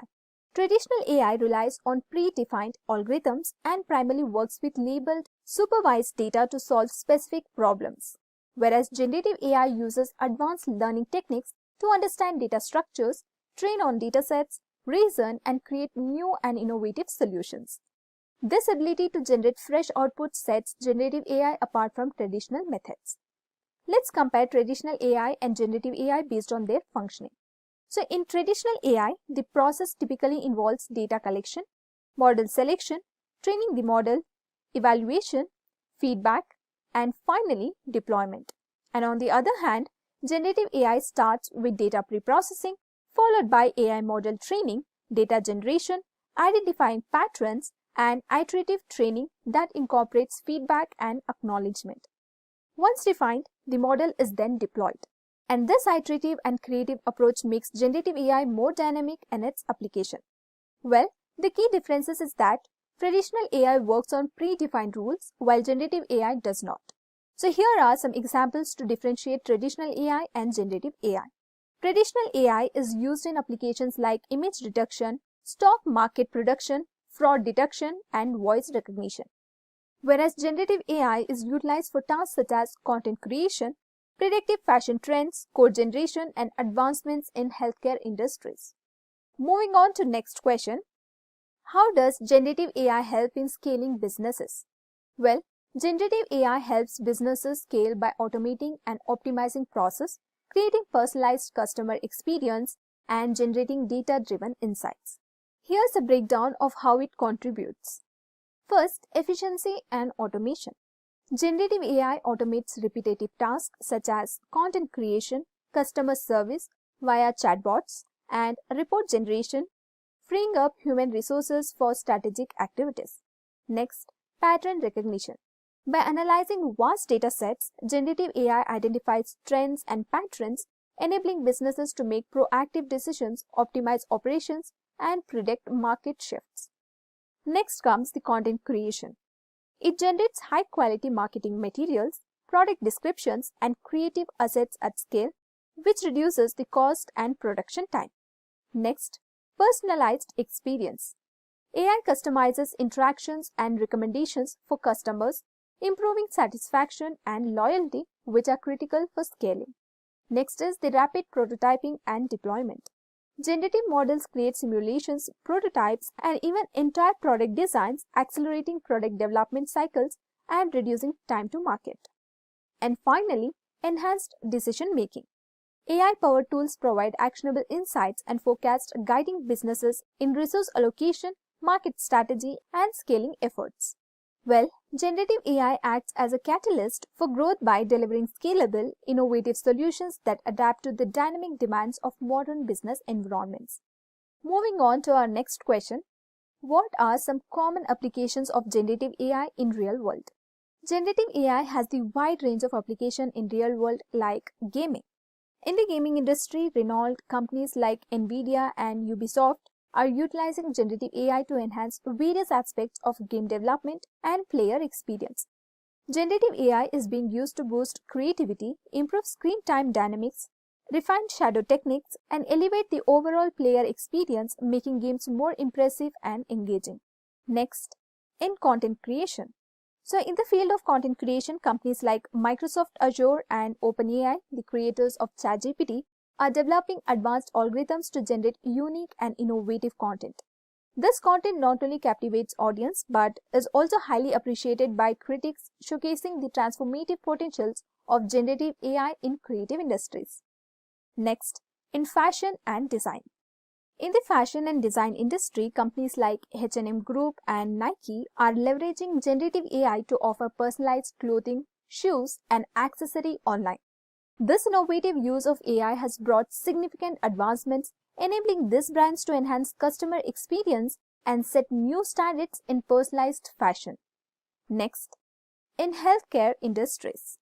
Well, in the healthcare industries, companies like Atomwise and In Silico Medicine are utilizing generative AI to enhance efficiency and accuracy in medical care. Given the critical importance of precision when it comes to saving lives, generative AI plays a pivotal role in advancing medical research, diagnostics, and treatment solutions. Next, in chatbots and virtual assistants. So to enhance user experience, major companies like Google, Microsoft, and IBM are developing advanced chatbots and virtual assistants. These AI-driven tools aims to provide personalized support, improve efficiency, and streamline communication, making interactions more initiative and engaging. So, our next question is, what are some popular generative AI models you know? So, first one we have is GPT. GPT stands for Generative Pre-trained Transformer Series, a series of language models designed to generate human-like text based on pre-trained data, enabling tasks like text generation, translation, and even summarization. Next, we have BERT, Bidirectional Encoder Representations from Transformers, a language model that understands context in both directions like left to right and right to left to improve tasks like question answering and language understanding. The next generative AI model is DALL-E and DALL-E 2, AI models capable of generating images from textual descriptions, with DALL-E 2 offering enhanced image quality and more accurate interpretations of complex prompts. Now, moving on to our next question, what are some challenges associated with generative AI? Some key challenges associated with generative AI include data privacy and security.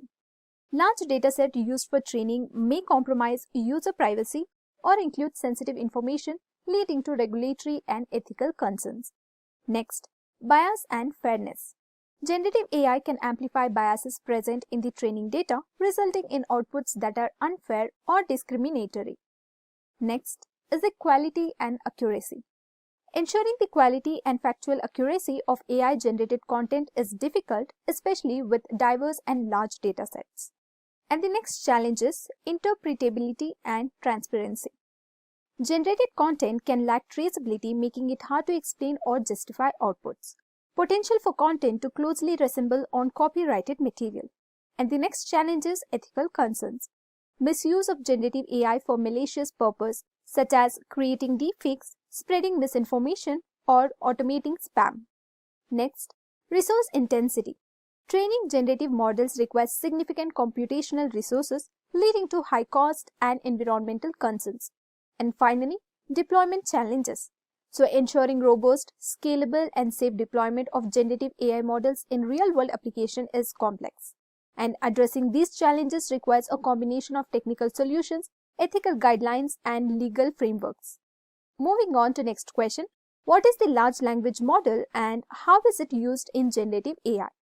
Well, a large language model is a type of artificial intelligence model that has been trained on vast amounts of text data to understand and generate human-like language. And these models are typically built using deep learning architectures such as transformer-based models like GPT, BERT, and T5, and contains billions to trillions of parameters that help them capture the details of natural language. And some of the key features of LLMs include the massive scale. LLMs are trained on extensive datasets that includes a variety of domains such as books, articles, websites, and more. The next feature is contextual understanding. LLMs can understand the context of words, phrases, and sentences by processing long-range dependencies, making them capable of generating coherent and contextually relevant text. Next, transfer learning. Pre-trained LLMs can be fine-tuned on specific tasks or datasets, allowing them to perform a wide range of language-related tasks with minimal task-specific data. But how LLMs are used in generative AI? Well, it is used in text generation. LLMs can generate coherent and human-like text based on the prompt. Like for example, GPT-3 can write articles, create dialogues, generate poetry, or even code. Example, given a prompt like write a story about a dragon and a wizard, the model generates a creative and coherent story. Next, it is used in text completion. LLMs can predict and complete sentences or paragraphs based on the initial input, making them useful in applications like auto-completion, chatbots, and writing assistants. Next, LLMs are used in translation and summarization. LLMs can translate text from one language to another or summarize long documents into concise summaries, making them valuable for tasks requiring cross-lingual understanding or information distillation. Next, in conversational agents. LLMs power conversational AI systems such as chatbots, virtual assistants, that can understand and respond to user queries in natural language, offering more dynamic and human-like interactions. It is also used in creative content creation. LLMs are used to generate creative content such as articles, marketing copy, and even scripts for videos or films. Next, in sentiment analysis and classification. LLMs can be used to fine-tune to classify text, like example sentiment analysis, spam detection, by predicting labels based on context and training data. Next, what are some common applications of large language models? So some of the common applications of large language models include chatbots and conversational AI, powering virtual assistants and customer support bots to engage in natural language conversations.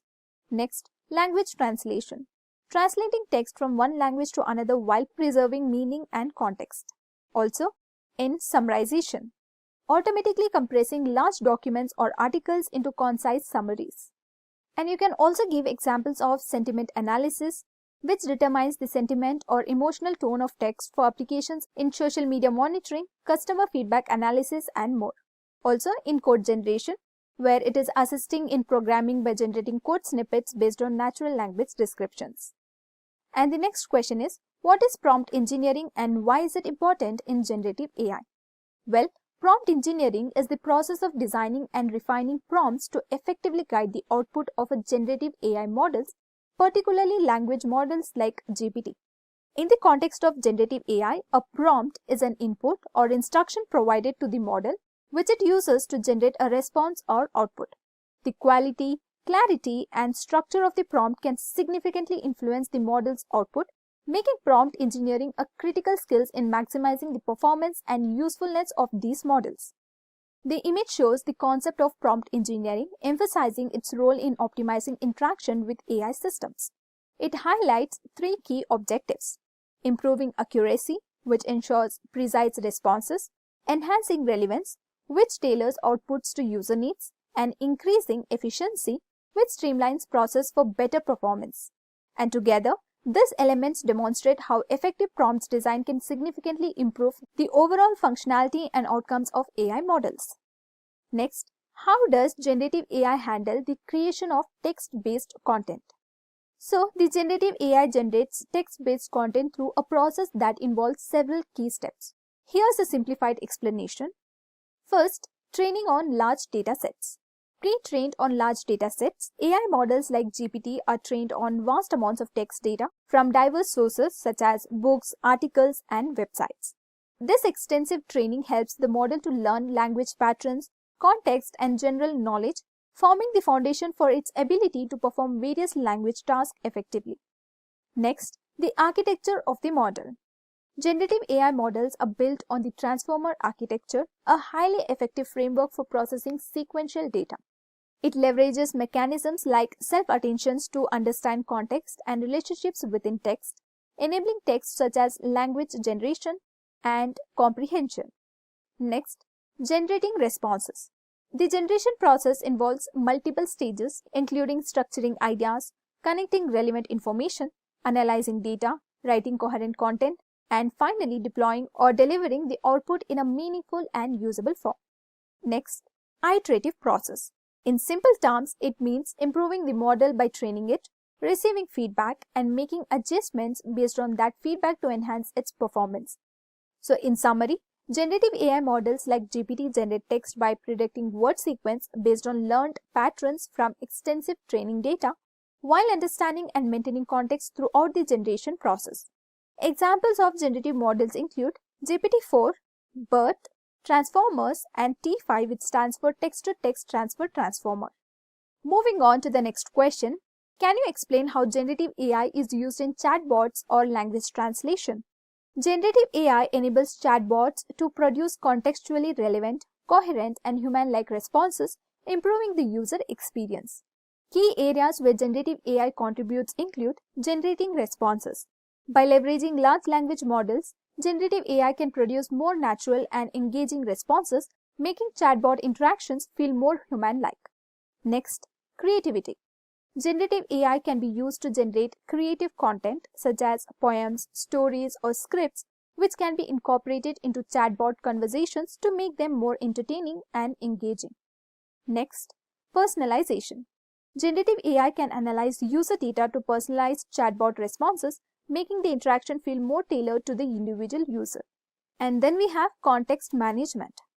Generative AI can maintain context throughout a conversation, allowing chatbots to understand and respond appropriately to the user's evolving needs and preferences.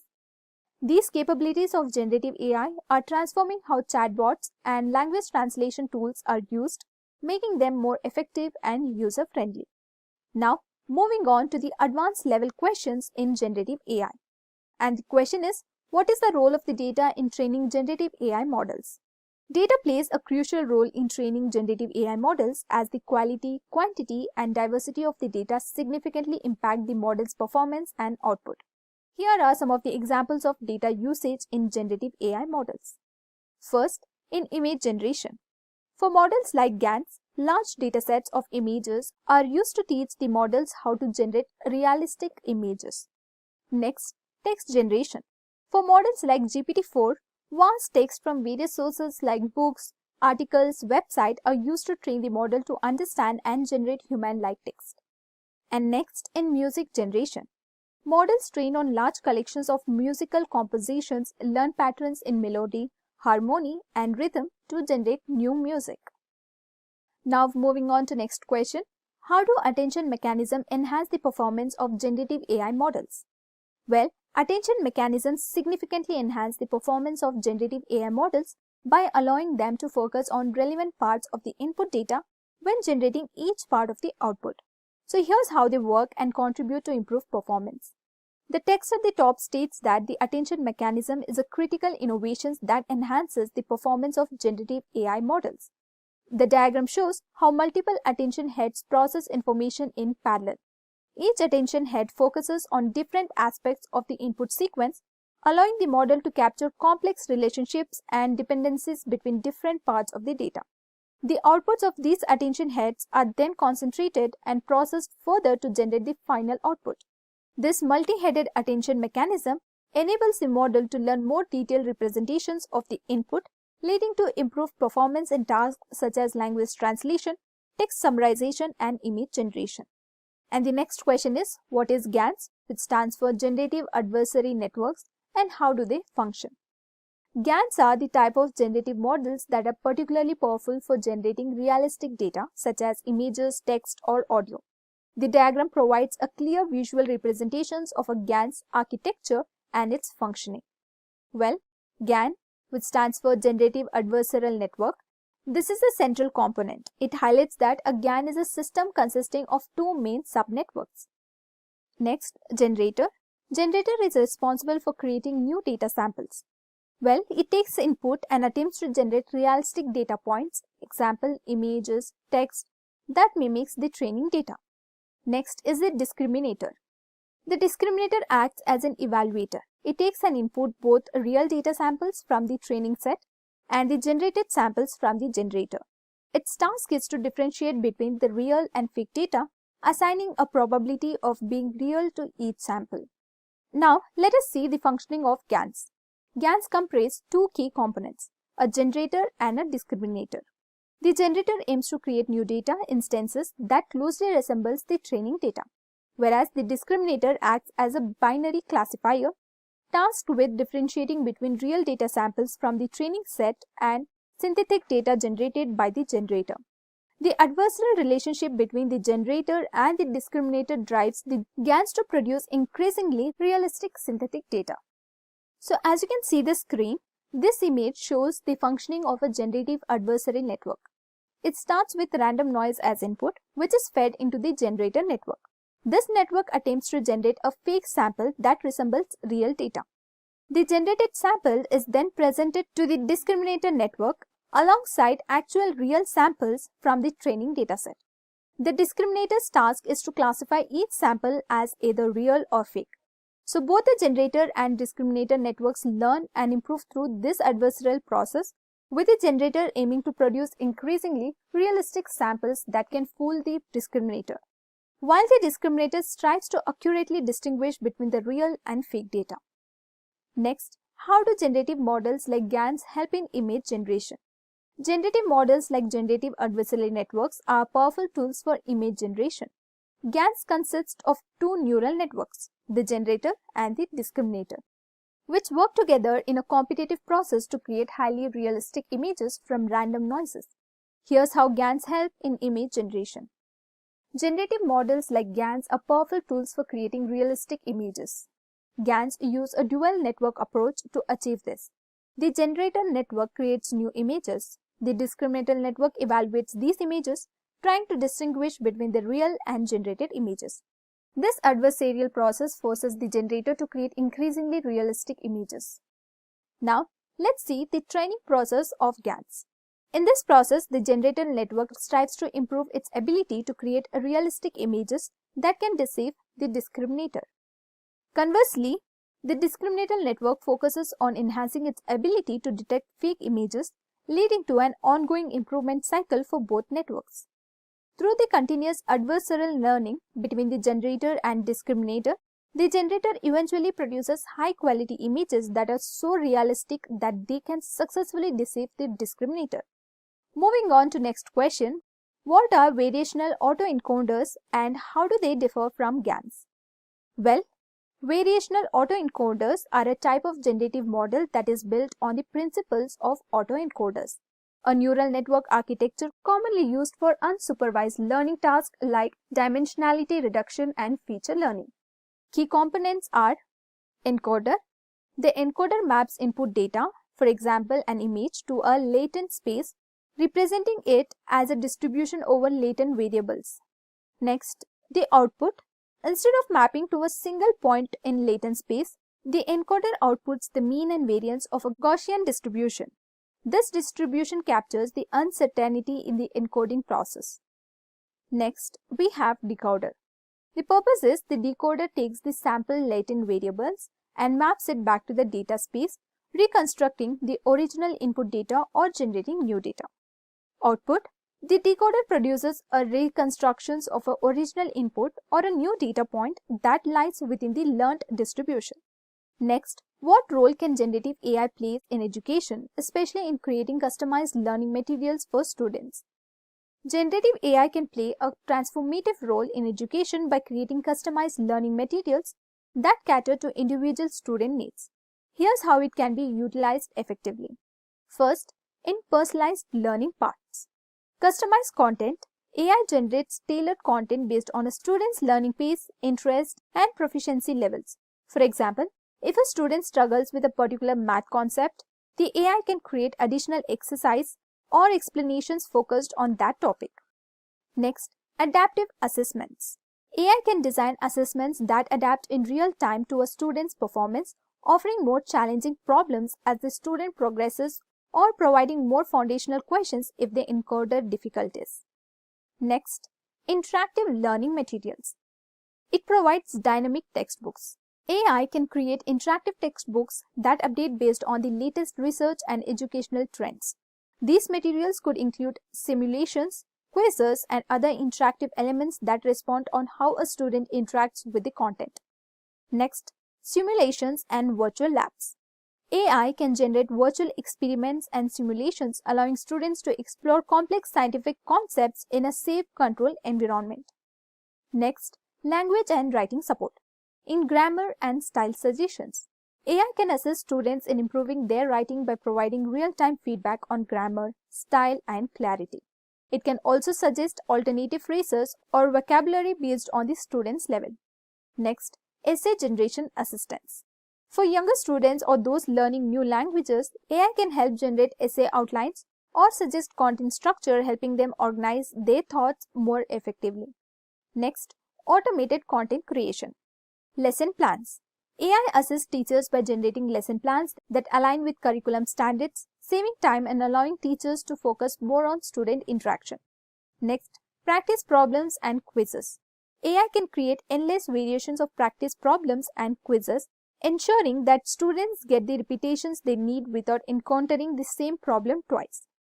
Next, support for diverse learning styles. In visual and audio content, AI can generate visual aids like charts, graphs, and diagrams to produce audio explanations for students. Next, AI can also create educational games that are tailored to the curriculums, making learning more engaging and fun for students with the preferences for interactive learning. Well, generative AI in education has the potential to create more personalized, engaging, and effective learning experience for students while also supporting teachers with the tools they need to enhance their teaching. Next, what is the Gaussian mixture model and how is it used in generative AI? A Gaussian mixture model is a probabilistic model used in generative AI.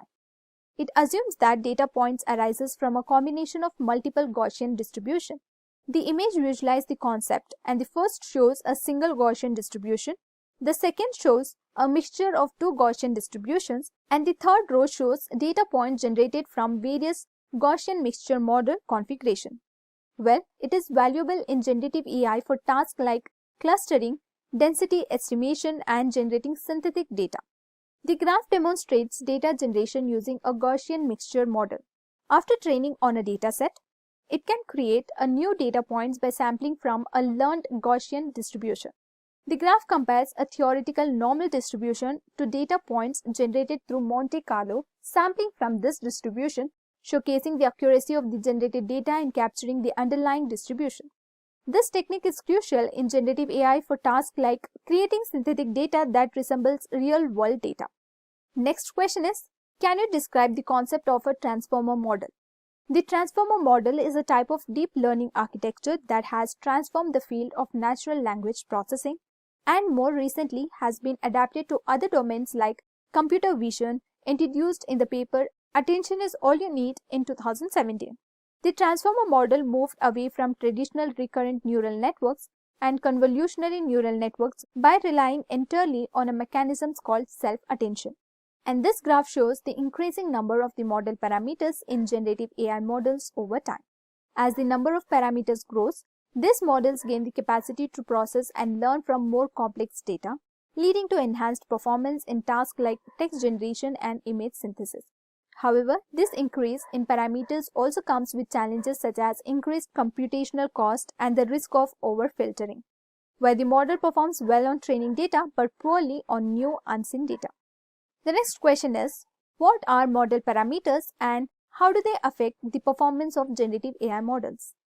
Model parameters are crucial components of generative AI models that significantly influence their performance and output quality. These parameters are the internal settings that a model learns from the training data and uses to make predictions, generate content, or perform specific tasks. Process of optimizing model parameters in generative AI starts with importing training data and initializing the model's parameters. An optimization mechanism is then applied to the train and update the model's parameters iteratively. This process continues until the defined closing conditions are met.